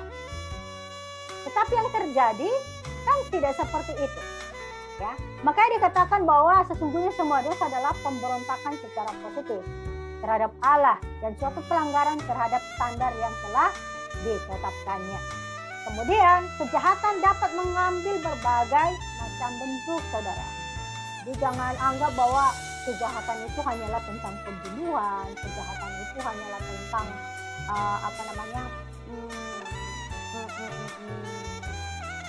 pembunuhan, mencuri. Ya. Tidak. Tetapi sikap hati yang tidak baik di hadapan Allah itu juga disebut sebagai kejahatan. Maka namanya saja lebih keren, saudara, kejahatan terselubung. Tidak bisa dilihat secara nyata. Yang hanya tahu itu hanya diri kita sendiri dan Allah. Itulah yang disebut dengan kejahatan terselubung. Ya. Jadi kejahatan itu bukan sesuatu yang konkret atau nyata saja, tetapi sesuatu yang merupakan sikap hati juga bisa menimbulkan kejahatan. Jadi kita harus sungguh-sungguh bisa membedakan, ya, atau bisa membuat sebuah kesimpulan tentang dosa itu sendiri, bahwa dosa bukan hanya sesuatu tindakan konkret, tetapi juga termasuk sikap hati tadi seperti yang Bunilam sampaikan sebelumnya. Nah kemudian tentu ketika kita mempelajari berbagai istilah dosa ini, maka kita juga berbicara tentang tanggung jawab manusia, ya. Tanggung jawab manusia tentu di sini adalah harus atau bisa memahami dengan jelas berbagai jenis-jenis dosa tersebut. Ya. Bahwa walaupun dosa itu memiliki takaran masing-masing, mungkin menurut kita ada yang ringan, ada yang sedang, ada yang berat, tetapi sebenarnya semua dosa itu merupakan pemberontakan yang positif di hadapan Allah, dan bagi Allah tidak ada berat ringan tentang dosa. Tetap semua itu diperhitungkan sebagai pelanggaran terhadap Allah. Amin. Kameranya kok tutup semua ini? Amin, Bu. Amin, Bu. Apa yang amin? Coba aman. Aman, aminnya apa? Tentang materi Ibu kan tadi. Materi Bunilam yang Bunilam sampaikan apa? Parah banget nih Agung. Amin, pertobatan itu, Bu. Pertobatan di hati aman. Ya, semoga terjadi pertobatan, saudara, di antara kita sekalian. Bunilam nggak menyebut saudara saja. Bunilam juga termasuk di dalam. Karena ketika kita berbicara tentang firman Tuhan itu apa? Merupakan apa? Pedang bermata dua. Tidak hanya menegur saudara, tetapi menegur diri. Semoga terjadi pertobatannya saudara. Jadi ada perubahan ketika kita mempelajari dosa ini. Karena ternyata dosa itu walaupun berbicara tentang tekanan, tetapi ketika dalam posisi sebagai dosa itu adalah pemberontakan positif di hadapan Allah, maka dosa adalah dosa. Dosa tetaplah dosa. Tidak diukur berat, ringan, dan panjang lebarnya. Tidak. Ya. Oleh karenanya, kemudian rupa dosa itu bukan hanya sesuatu dalam tindakan konkret. Sikap hati juga merupakan, atau sikap hati yang jahat, atau sikap hati yang bertentangan dengan Allah juga. Itu adalah pemberontakan positif di hadapan Allah. Dan itu disebut dengan dosa. Oke ya saudara? Jadi tanggung jawab kita adalah memahami apa itu dosa. Jadi jangan hanya dianggap nanti dosa itu adalah pembunuhan, dosa itu adalah terorisme, dosa itu adalah mencuri, dosa itu adalah memperkosa orang. Enggak seperti itu. Kalau punya Kasianus Bu, dosa itu beban Bu. Ya, dosa itu beban. Maka janganlah berdosa di hadapan Tuhan, supaya saudara tidak memiliki beban. Ya. Baik saudara, kita lanjut materinya ya. Asal usul dan sumber dosa. Asal usul dan sumber dosa saudara. Nah, pertanyaan mengenai dari mana dosa berasal merupakan misteri yang tidak terpecahkan secara sempurna dalam kehidupan ini. Ya. Hal ini disebabkan karena adanya beberapa pertanyaan tidak dapat dijawab oleh pengetahuan manusia yang terbatas. Anthony Huckema, seorang teolog Calvinis, menyatakan bahwa salah satu hal terpenting yang kita ingat tentang dosa, baik dalam hidup manusia maupun di dalam hidup para malaikat, bahwa dosa tidak bisa dijelaskan. Namun pun demikian saudara, untuk memahami dosa maka harus dipahami dari kapan terjadinya pelanggaran terhadap Allah untuk pertama kalinya. Ya, kita harus memahami dosa itu dari kapan terjadinya pemberontakan positif terhadap Allah untuk pertama kalinya. Nah, dalam hal ini, Frank L. Harrington, seorang teolog Pentakosta, menyatakan bahwa doktrin Kristen tentang dosa tidak bisa dimengerti terpisah dari kejatuhan Adam. Ya. Setelah penciptaan Adam, dosa memasuki hati manusia. Nah, fakta yang penting untuk dipahami adalah bahwa dosa tidak diciptakan oleh Allah. Ya. Ini fakta penting yang harus kita pahami, bahwa dosa tidak diciptakan oleh Allah. Karena saat Allah menciptakan, semua yang diciptakan dikatakan baik dan sempurna saudara. Kejadian 1 ayat 12, ayat 18, ayat 21, ayat 25, dan ayat 31. Nah, sebelum kejadian 3, tidak ada kejahatan, tidak ada rasa sakit, tidak ada penderitaan. Dan tentu juga tidak ada kematian sampai Adam dan Hawa jatuh di dalam dosa. Nah saudara, untuk dapat memahami asal-usul dan sumber dosa, Alkitab bersaksi tentang apa saja yang menjadi sumber dosa saudara. Yang pertama adalah setan. Ya, Alkitab menyaksikan bahwa pelanggaran kepada Allah untuk pertama kalinya dilakukan oleh malaikat. Ya. Yang mana malaikat ini adalah makhluk ciptaan Tuhan yang ada di sorga. Nah, si pelaku dosa ini bernama Lucifer atau putra fajar. Kalau kita bisa melihat dalam Yesaya 14 ayat 12 sampai 15, ya saudara bisa baca di sana sambil mengikuti. Yesaya 14 ayat 12 sampai 15 mengungkapkan bagaimana pelanggaran itu terjadi. Pertama, dikatakan di sana, ya, ada frase aku hendak naik ke langit ayat 13a. Nah, kita tahu Lucifer sebelum jadi Lucifer atau setan, malaikat ini adalah malaikat penjaga kekudusan Allah, saudara. Ya. Yang mana dia memiliki hak untuk masuk ke langit. Tetapi ucapannya yang menyatakan keinginannya, aku hendak naik ke langit, itu adalah suatu keinginan untuk menguasai dan tetap tinggal di langit dalam keadaan setara dengan Allah. Dan yang kedua, kalau kita lihat frase berikutnya dalam ayat 13b, aku hendak mendirikan tahtaku mengatasi bintang-bintang langit. Nah, bintang-bintang di sini bisa saja kita interpretasikan merujuk kepada malaikat-malaikat. Ayub 38 ayat 7, kemudian dalam Yudas 13, Wahyu 12 ayat 3 sampai 4 serta pasal 22 ayat 16, Saudara. Nah, maka di sini kita bisa mengartikan bahwa Lucifer ya atau setan ingin memerintah atau menguasai semua malaikat. Ya. Nah, jika bintang-bintang dimaksud merujuk kepada bintang-bintang yang berkemilauan di langit, maka berarti si malaikat Lucifer ini ingin memerintah di tingkap-tingkap langit. Ya. Tentu ini mengacu kepada kesetaraan, memiliki dia ingin sejajar dengan Allah. Dan yang ketiga, ada dalam ayat 13c, aku hendak duduk di atas bukit pertemuan jauh di sebelah utara. Ini menunjukkan atau memperlihatkan ambisi Lucifer untuk menguasai alam semesta. Ya. Jadi kalau menguasai alam semesta ini jadinya kita mengingat ya kisah orang Babel dalam Kejadian berapa itu ya? Yang runtuhnya kemudian menara yang mereka bangun. 11 Bu. Ya, Kejadian 11 ya, yang mana orang-orang semua dari seluruh penjuru bumi berkumpul untuk mendirikan menara Babel. Ini tujuannya apa? Untuk menguasai alam semesta, saudara. Ya, sama seperti Lucifer ini ya. Kemudian keempat, aku hendak naik mengatasi ketinggian awan-awan.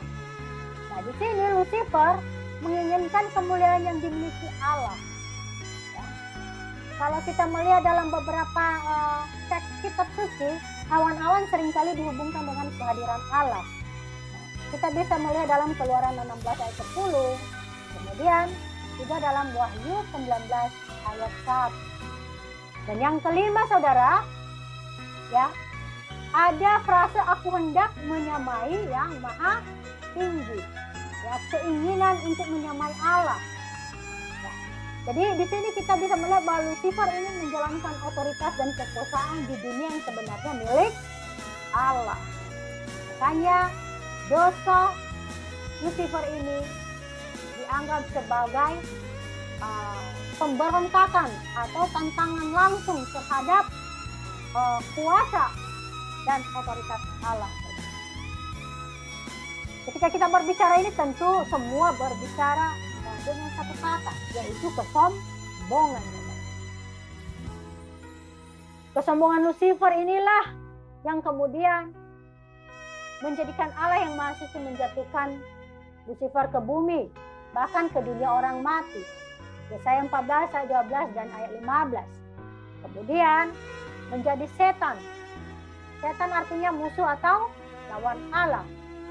Demikian sebelum dosa ada di bumi, pertama-tama telah terjadi di sorga ketika malaikat itu memberontak kepada Allah. Itulah tempat terjadinya dosa yang pertama, itu terjadi di sorga, di tempat kediaman Allah. Nah, yang kedua sumber dosa atau usul dosa atau sumber dosa dikatakan di sini adalah hati nurani. Selain setan tadi, ya Lucifer yang sombong tadi, yang kedua adalah hati nurani. Kalau kita melihat Kejadian 3, dikatakan bahwa akibat dosa telah masuk dalam hati manusia, maka selain setan, hati nurani adalah salah satu sumber dosa. Matius 15 ayat 19, kemudian pasal 9 ayat 4. Jadi Alkitab menjelaskan bahwa ketika manusia sudah jatuh di dalam dosa, maka kecenderungan hati manusia melahirkan dosa. Memang penyebab manusia jatuh di dalam dosa dalam Kejadian 3 dikatakan adalah setan yang berwujud ular, ya, di dalam Kejadian 3. Tetapi setelah manusia jatuh di dalam dosa, maka hati nurani ya menjadi sumber dosa juga. Karena Alkitab menjelaskan bahwa kecenderungan hati manusia melahirkan dosa. Contohnya saja bangsa Israel. Ya, kalau kita melihat sejarah bangsa Israel, saudara, bangsa Israel itu adalah bangsa pilihan Allah, tetapi kecenderungan hati mereka melakukan apa yang jahat di hadapan Tuhan. Kejahatan-kejahatan apa saja atau kecondongan hati berbuat dosa apa saja yang dilakukan oleh bangsa Israel. Yang pertama tentang penyembahan berhala. Sangat dekat bangsa Israel itu mudah tergoda dengan penyembahan berhala. Kalau saudara melihat sejarah kehidupan mereka ya, kemudian mengikuti sihir, kemudian menyamakan bait Allah dengan tempat-tempat berhala. Ya. Selanjutnya orang Israel juga berlaku tidak adil dengan sesama. Ya. Dalam Yesaya 5 ayat 8, kemudian ayat 23 serta pasal 10 ayat 1 dan 2 serta Yesaya 29-21 dikatakan di sana orang Israel itu berlaku tidak adil dengan merampas harta milik rakyat miskin secara tidak manusiawi. Kemudian dalam Yeremia 2 ayat 34, kemudian pasal 5 ayat 26 sampai 28 dan Yeremia 7 ayat 5 sampai 7, orang Israel itu bersikap tidak adil dengan tidak memperhatikan orang miskin, janda dan yatim piatu. Bayangkan itu. Kemudian orang Israel ini sebagai bangsa atau umat pilihan Allah mengikat diri dengan mengandalkan bangsa-bangsa lain. Ya. Padahal Allah telah berkata kepada mereka bahwa Allah lah yang akan berperang di pihak mereka melawan musuh-musuh mereka. Tetapi yang terjadi seperti yang tercatat dalam Yesaya 30 ayat 1 sampai 7 ini orang Israel atau bangsa Israel justru memohon bantuan kepada Mesir untuk berperang melawan Asyur. Kemudian Yesaya 2 ayat 7, kemudian pasal 22 ayat 8, bangsa Israel ini mengandalkan kekuatan alat peperangan jasmani. Saudara, kita bisa melihat ya hati nurani manusia dari contohnya bangsa Israel. Kecenderungan hati manusia adalah apa? Menjauh dari Allah. Kecenderungan hati manusia melahirkan dosa. Ya. Dan selanjutnya asal usul atau sumber dosa itu yang ketiga adalah dunia. Mengapa dunia? Ya, karena dapat dikatakan bahwa sumber atau penyebab dosa yang lain adalah keinginan duniawi. Apa saja keinginan-keinginan duniawi yang kita tahu, saudara? Yang pertama adalah keinginan daging, ya. Kemudian keinginan mata, kemudian keangkuhan hidup. Semua itu tercatat di dalam 1 Yohanes 2 ayat 16. Nah, jadi cara kerja dosa keinginan dunia hampir sama dengan dosa hati nurani memang. Karena apa? Karena pelaku tindakan secara langsung adalah manusia itu sendiri, ya. Manusia itu sendiri. Keinginan daging itu adalah kekuatan yang berkuasa dalam diri setiap orang, termasuk menggunakan tubuh yang fana ini. Ya. Kan ada istilah itu bahwa apa? Roh memang penurut, tetapi daging lemah, saudara. Nah, istilah daging lemah ini ya karena ada keinginan daging yang menguasai, ada kekuatan yang berkuasa dalam diri manusia ketika masih dalam tubuh yang fana ini untuk cenderung melakukan dosa. Roma 7 ayat 16 sampai 24. Nah, kemudian keinginan mata, saudara. Apa itu keinginan mata? Keinginan mata adalah kekuatan yang ada dalam diri manusia yang muncul secara refleksi ketika mata atau pandangan terpikat atau tergoda oleh sesuatu yang mengakibatkan timbulnya keinginan untuk berbuat jahat, baik yang dinyatakan melalui perbuatan maupun keinginan yang jahat di dalam hati. Ya, keinginan, saudara. Matius 5 ayat 27 sampai 29. Nah, keinginan mata misalnya ini kita bareng-bareng pergi belanja di mall. Nah, keinginan mata adalah apa? Mestinya uang belanja itu untuk apa? Untuk beli peralatan sekolah contohnya atau peralatan untuk kuliah. Tapi karena melihat baju yang bagus, ya kan? Baju yang bagus, kemudian langsung kita bertindak apa? Tanpa berpikir lagi membeli baju yang bagus itu. Sehingga uang yang kita posisikan untuk membeli apa? Peralatan sekolah jadi amblas.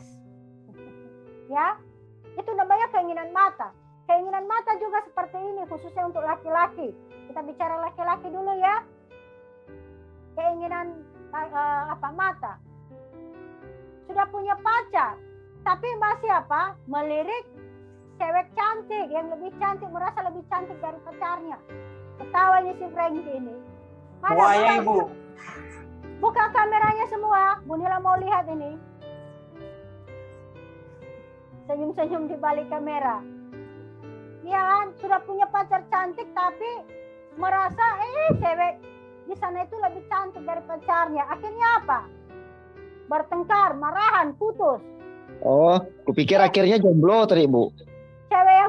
Cewek yang dilihat lebih cantik juga nggak menggubris. Akhirnya apa? Ngejomblo. Ya kan? Kasihan banget kok dengar Kak Frankie. Bu, Bertobat semuanya ya Pak cowok. Keinginan mata, saudara. Pak, wanita juga suka seperti itu. Sudah punya pacar yang setia, ya kan?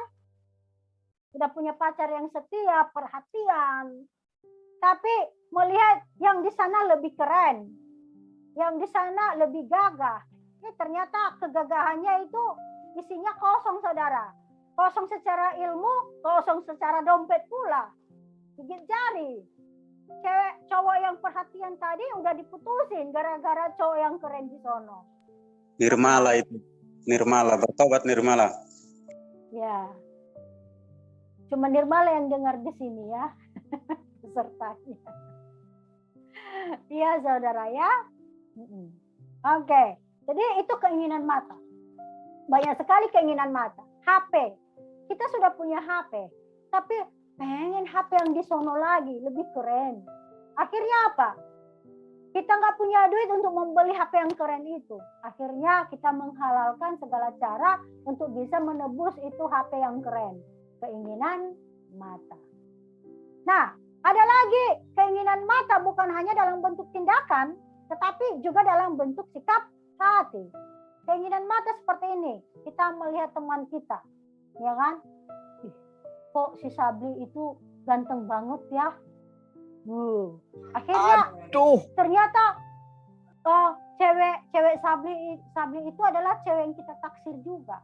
Akhirnya timbul niat jahat di dalam hati kita mau menggait ceweknya si Sabli. Ayo geng, jangan sampai geng. Hati lo Sabli. Ya. Ada Nah itu subuh. apa? Sikap hati tadi kan sudah ada niat terselubung, saudara. Makanya ada dulu ya semacam apa itu ya. Kalau saudara pernah nonton TV tentang Bang siapa itu yang suka Bang Napi. Bang Napi berkata apa? Waspadalah. Kejahatan timbul bukan karena ada peluang. Iya ya, betul ya. Kejahatan Ya mungkin bukan betul, karena saya enggak tahu, Bu. ada peluang, tetapi juga karena ada niat di dalam hati, saudara. Ya kan? Iya. Terus buat niat nih. Ini Pak Joseph lebih tahu ini karena angkatan tua kalau Bang Napi ini dulu. Angkatan tua. Ya Pak Bu, Joseph. terbalik Bu. Terbalik ya? Ya, Oh, kejahatan bukan hanya karena niat, tetapi karena ada peluang ya. kesempatan. Kesempatan ya, ada kesempatan atau peluang. Ya. Oke. Jadi ingat Bang Napi. Jadi kejahatan itu saudara bukan hanya yang bersifat tindakan, tetapi juga niat di dalam hati. Bahkan lebih beresiko lagi tentang ketika kita berbicara niat di dalam hati, karena itu sesuatu yang terselubung yang mengakibatkan kita benar-benar bisa terperangkap di dalam perbuatan dosa. Jadi hati-hati terhadap sikap hati kita masing-masing. Ya. Nah, selanjutnya ada keinginan mata, kemudian ada keangkuhan hidup. Ya, keangkuhan hidup adalah salah satu sifat khas manusia, yaitu bahwa pada hakikatnya semua orang memiliki keinginan menjadi sombong. Nah, oleh karenanya makanya itu manusia itu senang banget dipuji ya. Bu Nilam kalau dipuji, cantik banget ya Bu Nilam. Hati-hati loh kalau muji Bu Nilam, karena Bu Nilam sangat menyadari itu. Ketika saudara memuji Bunilam, ini warning, ini peringatan, ini ada sesuatu, ini ada maksud Apalagi jahat ini. kalau mujinya nak tulus, Bu. Aduh. Terus Betul. Bunilam langsung tahu itu. Ini hati-hati ini. Ada maksud jahat terselubung. Pak Yosef. Ya, apalagi kalau mau muji Nirmala. Saudara itu pintar-pintar mau muji-muji Itu Nirmala. Beni, Bu. Ya, muji-muji Nirmala, Nirmala cantik, baik hati. Hati-hati Nirmala, juga usah dianggap itu semua Nirmala. Itu jadikan itu peringatan, berarti itu ada maksud terselubung itu kalau sudah ada buaya, Bu, semua buaya, Bu. Buaya tuh. Hati-hati juga. Itu menain si Beni. Kan yang seuzon malah. kamu malah. Semua buaya, hanya saya lele. Ya, buaya Nirmala, buaya itu enggak hanya berbicara jantan loh, ada betinanya juga. Iya, Kak Prengki itu kumisnya tuh udah macam lele batu tuh. Nah, oke saudara ya, itu intermezzo kita. Ya, jadi hati-hati juga kalau kita dipuji-puji tanpa sebab. Kalau dipuji sesuai fakta sih tidak apa-apa, terima dengan baik. Tapi kalau dipuji karena ada maksud terselubung, kita harus sangat berhati-hati di dalam hal tersebut. Jadi saudara, firman Tuhan berkata bahwa semua yang ada di dalam dunia, yaitu keinginan daging, keinginan mata, keangkuhan hidup, bukan berasal dari Bapa, melainkan dari dunia. 1 Yohanes 2 ayat 16. Jadi dosa keinginan daging, keinginan mata, dan keangkuhan hidup dapat teratasi jika hidup di bawah pimpinan Roh Kudus. Ya. Kemudian ada jenis-jenis dosa saudara. Ya. Ada dosa asal atau dosa warisan. Apa ini dosa asal atau dosa warisan? Dosa warisan adalah keberadaan berdosa dari semua orang yang dibawa sejak lahir.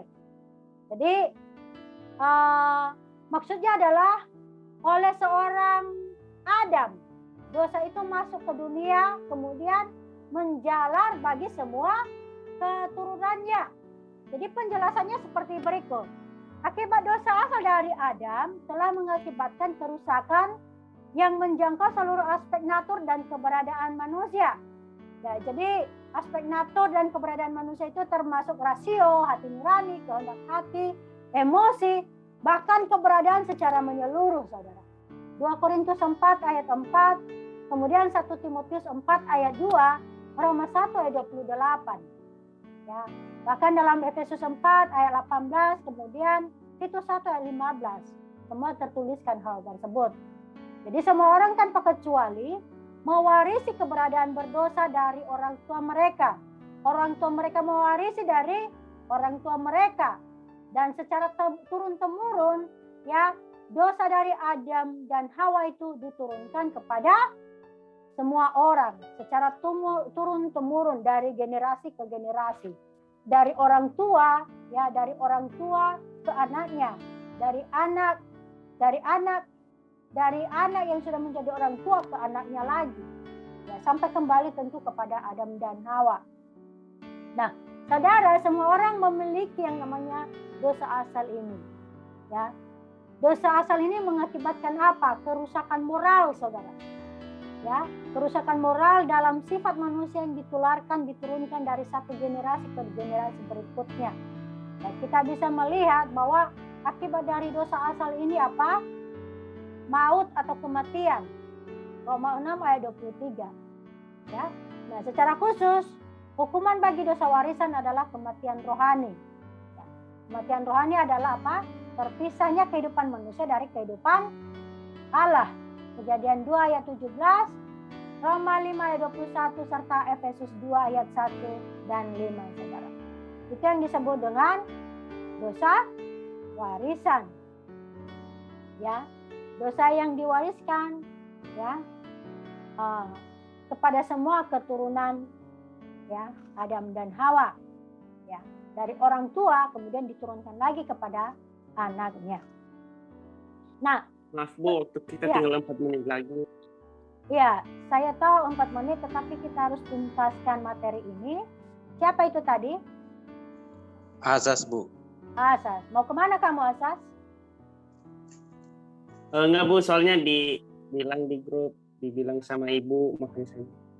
Oh, kirain kamu mau pergi. Iya, Bu. Ya, masih Enggak, ada ya materinya. Kita selesaikan tinggal sedikit lagi. Kemudian ada dosa pelimpahan, saudara. Nah, dosa pelimpahan ini berbeda dengan dosa warisan yang ditularkan secara turun-temurun. Artinya bahwa kalau dosa warisan tadi melalui perantara, maka dosa pelimpahan di sini adalah pertalian, pertautan atau pengaitan dosa. Jadi dosa Adam kepada tiap-tiap orang dari generasi ke generasi. Kalau tadi kan lewat perantara ya, misalnya ini dosa Adam kepada anaknya Kain, ya kan diturunkan kepada anaknya Kain. Maka Kain menurunkan dosa yang sama tadi kepada keturunannya, kepada anaknya. Tetapi kalau dosa pelimpahan tidak berkata seperti itu. Dosa pelimpahan ini adalah dosa yang diperhitungkan atau dilimpahkan kepada seseorang secara langsung tanpa melalui perantara. Artinya dosa Adam langsung ditujukan kepada setiap orang, kepada pribadi-pribadi. Jadi dosa Adam bisa dilimpahkan kepada Frankie, dilimpahkan kepada Benny, dilimpahkan kepada Bunilan tanpa seorang perantara, ya, tanpa seorang perantara, ya.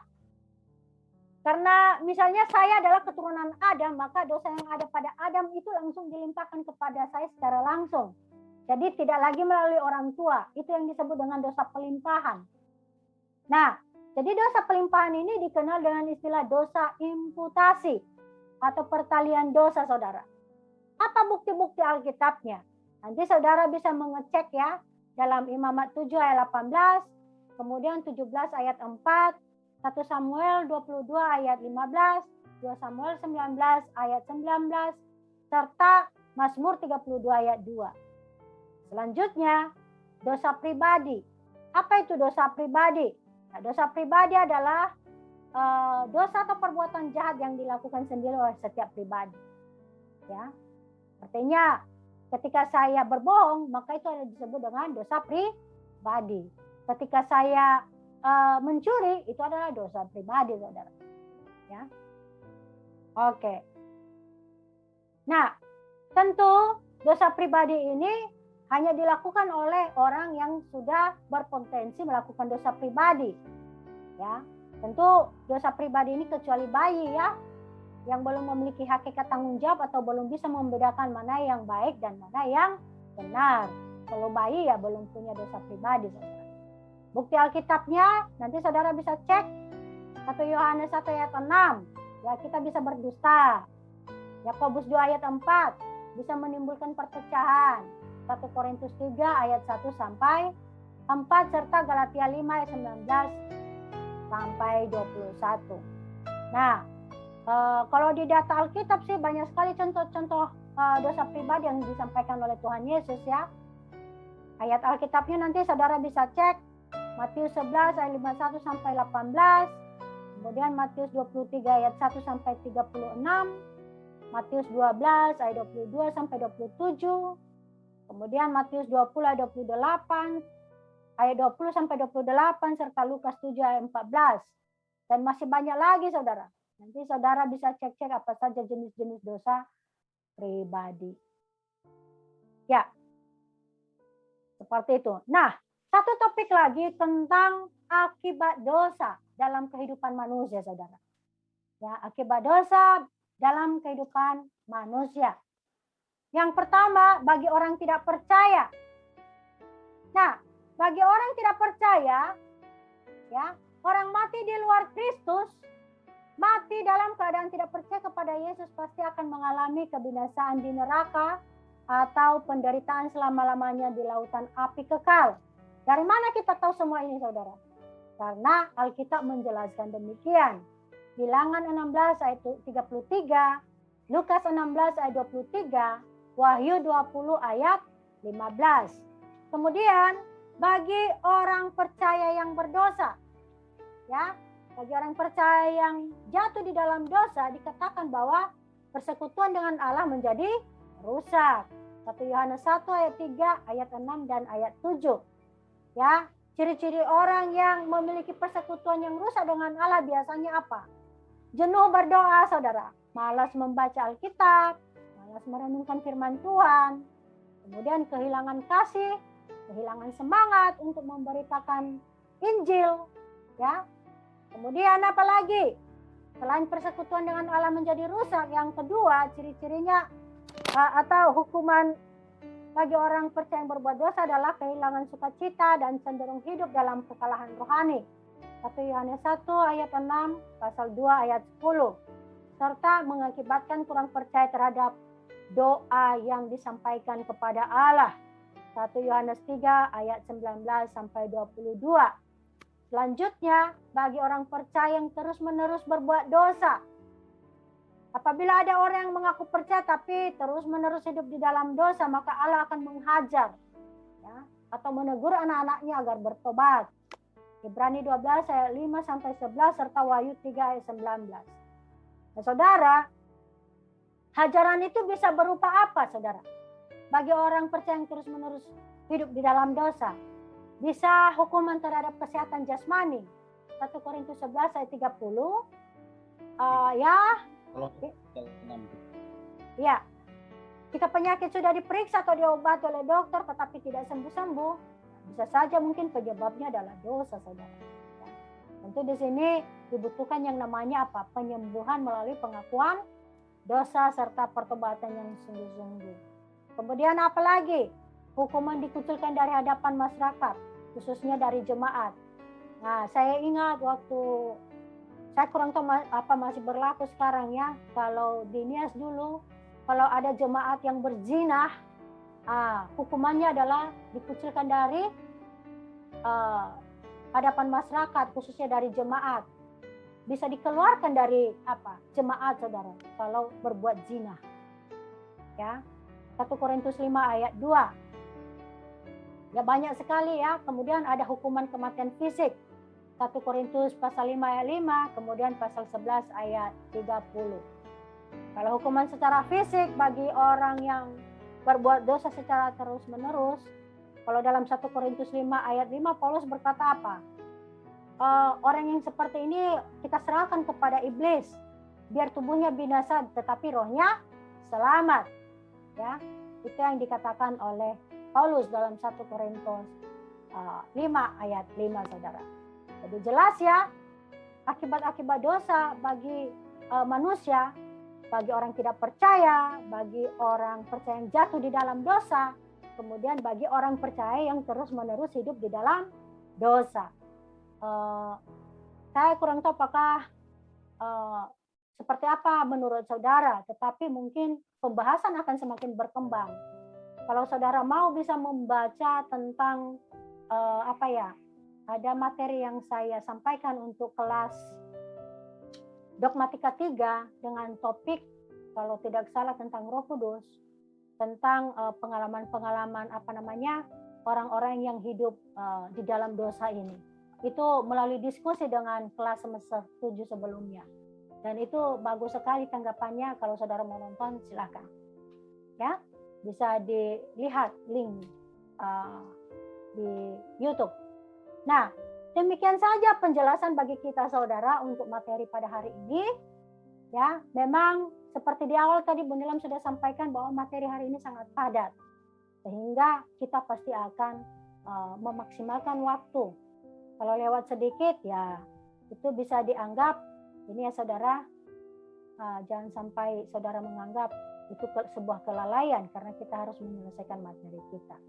Nah, untuk bahan diskusi minggu depan sebelum kelas kita mulai, ya, minggu depan itu materi akan Bu Nilam upload ya, akan Bu Nilam upload di Google Classroom linknya, materinya. Tetapi tetap akan ada kelas daring, ya, untuk membahas topik diskusi hari ini. Oleh karenanya, persiapkan saudara topik diskusinya. Menurut saudara, apakah bayi yang baru lahir memiliki dosa atau tidak?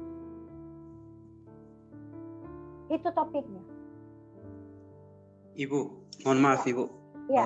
Itu Silakan Frankie. Sebentar ya Azaz. Ibu, kami yang teologi boleh nggak gabung di classroom? Boleh. Google Udah ada loh linknya kemarin aku bagi. Di mana, Bu? Di grup ya? Iya, nanti aku bagi deh. Oh, oke. Thank you, Sama Wel. saya Kak Frankie. Terima kasih, Bu. Boleh. Oke. Nah, saudara, ini yang menjadi bahan diskusi minggu depan. Menurut saudara, apakah bayi yang baru lahir memiliki dosa atau tidak? Kita akan masuk dalam pertemuan Zoom hanya untuk membahas ini. Tidak dengan ceramah. Jadi kita murni diskusi minggu depan. Ya, untuk membahas ini. Sedangkan materi pembelajaran topik pertemuan kelima tentang apa ini? Tentang kristologi dan soteriologi. Bu Nilam akan upload bila ada pertanyaan. Makanya saudara tonton sebelum kelas Zoom ya, pada pertemuan kelima. Kalau ada pertanyaan silakan, akan kita lanjutkan di dalam tanya jawab atau diskusi untuk topik soteriologi, kristologi dan soteriologi. Karena materinya sudah terlebih dahulu Bu Nilam akan upload buat saudara melalui channel link YouTube yang Bu Nilam masukkan di Google Classroom. Oke ya saudara. Jadi tidak ceramah, hari ini saja Bu Nilam ceramah. Minggu depan kita diskusi. Kalau misalkan untuk pertemuan yang kemarin-kemarin Bu, misalkan kan Ibu minggu yang lalu itu kalau nggak salah hari Sabtu ya kirim video tentang teologi proper. Nah kalau misalkan itu ada pertanyaan juga di minggu depan bisa Kak Bu? Bisa. Makanya kita gunakan untuk tanya jawab dan diskusi bersama minggu depan. Topik materi sebelumnya, materi dari topik pertemuan pertama sampai ke 5 sampai ke 5 karena pertemuan kelima Bu Nilam akan posting linknya. Tetapi fokus pertama adalah tentang pertemuan hari ini karena sudah ada ininya ya bahan diskusinya. Bu, saya mau nanya sedikit aja Bu. Silahkan. Bu, tadi kan Ibu mengatakan kalau misalnya sudah ada pasangan dan kita melirik itu ada sebuah dosa kan Bu? Betul. Nah, bagaimana kalau dengan pemahaman kita mengagumi ciptaan Tuhan, Bu? Oh, dalam konsep mengagumi ciptaan Tuhan. Saya pikir tidak ada yang salah ya ketika kita mengagumi ciptaan Tuhan. Yang menjadi salah adalah sikap hati. Kan Bu Nilam berkata, sikap hati yang menentang apa? Yang menentang kehendak Allah ya di dalam diri kita. Apa saja kehendak Allah? Kehendak Allah itu supaya kita menjaga kekudusan hati kita, menjaga kekudusan mata kita, menjaga kekudusan pikiran kita. Kalau hanya sekedar mengagumi karena kita merasa itu adalah ciptaan Tuhan yang indah, saya pikir tidak ada dosa di dalamnya. Tetapi menjadi sebuah dosa ketika kemudian kita mengatakan, cantik banget ya, pengen aku memilikinya. Ada suatu niat di dalam hati kita yang melanggar kehendak Allah, itu yang menjadikan kita berdosa, saudara. Itu. Jadi Bu Nilam juga kadang mengagumi orang, ya.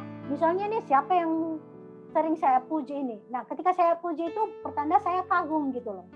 Ya. Sering saya memuji ya, mungkin ketika saya di dalam kelas sama saudara ada mahasiswa tertentu saya puji. Itu menunjukkan kekaguman. Tapi kalau sudah ada niat, dia itu udah ganteng, ya kan? Ada keinginan untuk memiliki gitu loh, untuk mencari lebih tahu lagi, ya kan? Itu yang menjadikan kita berdosa.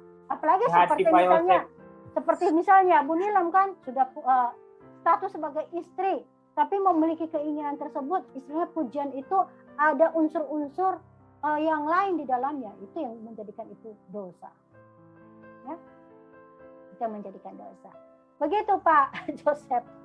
Bertobat Pak Yosef. Kasih banyak Bu.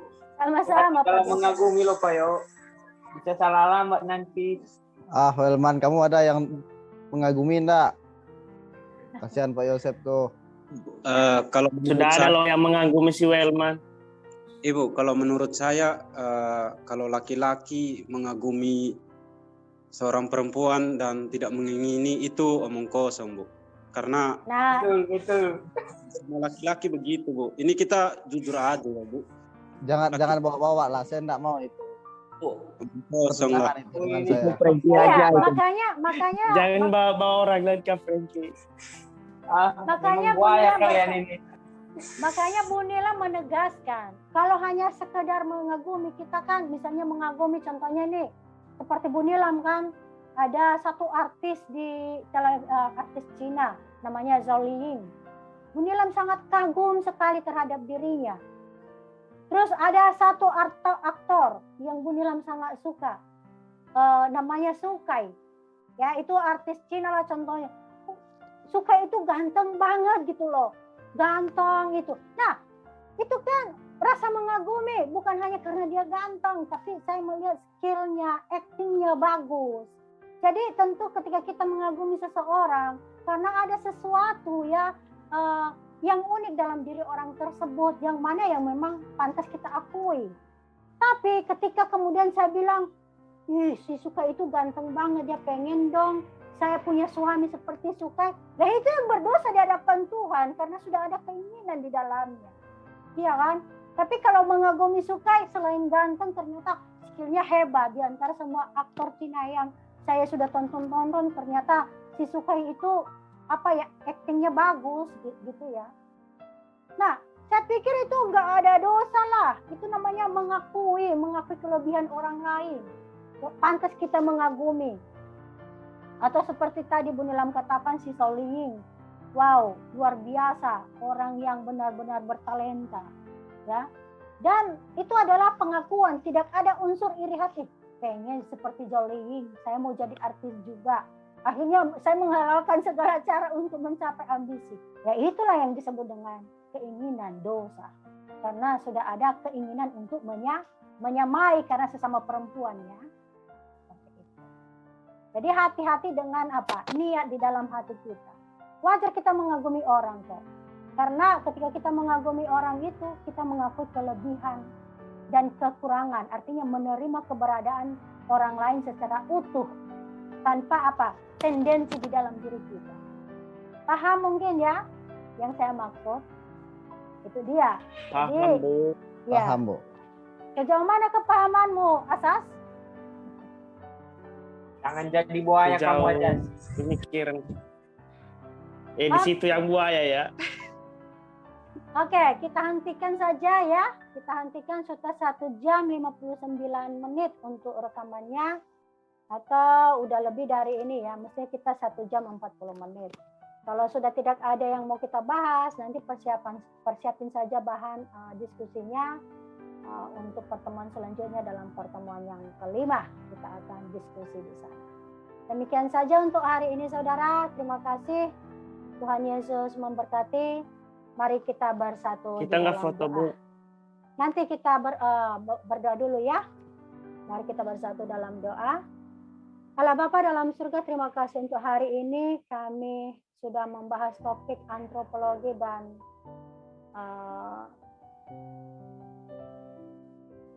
hamartologi Bapak.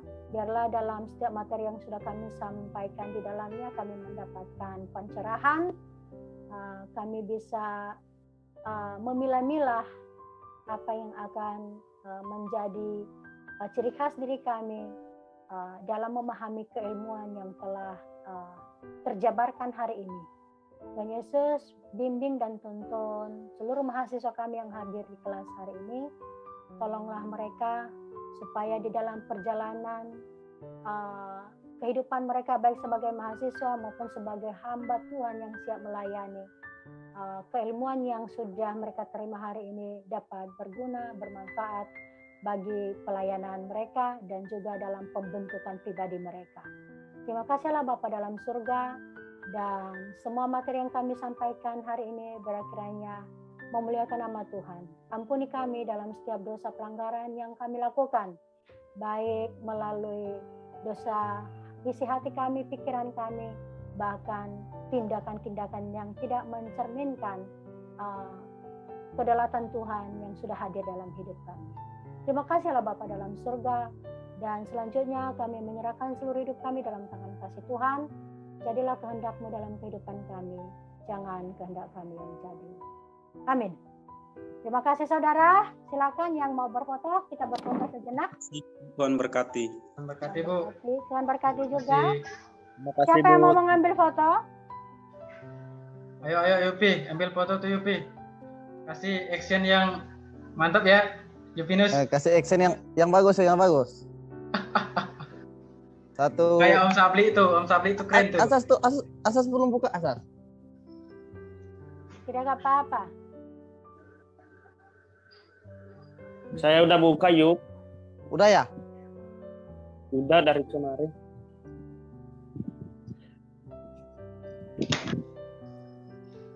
Oke. Sip. Udah ya? Dah ganteng semua lah. Ganti sama ya. Ya, yang cowok lah, yang cewek cantik. Terima kasih, Bu. Terima kasih, Bu. Terima kasih, Bu. Makasih ya, Bu. Tuhan berkati. Sampai ketemu minggu depan, Bu. Tuhan memberkati. Ya, sampai Thank you. ketemu minggu depan.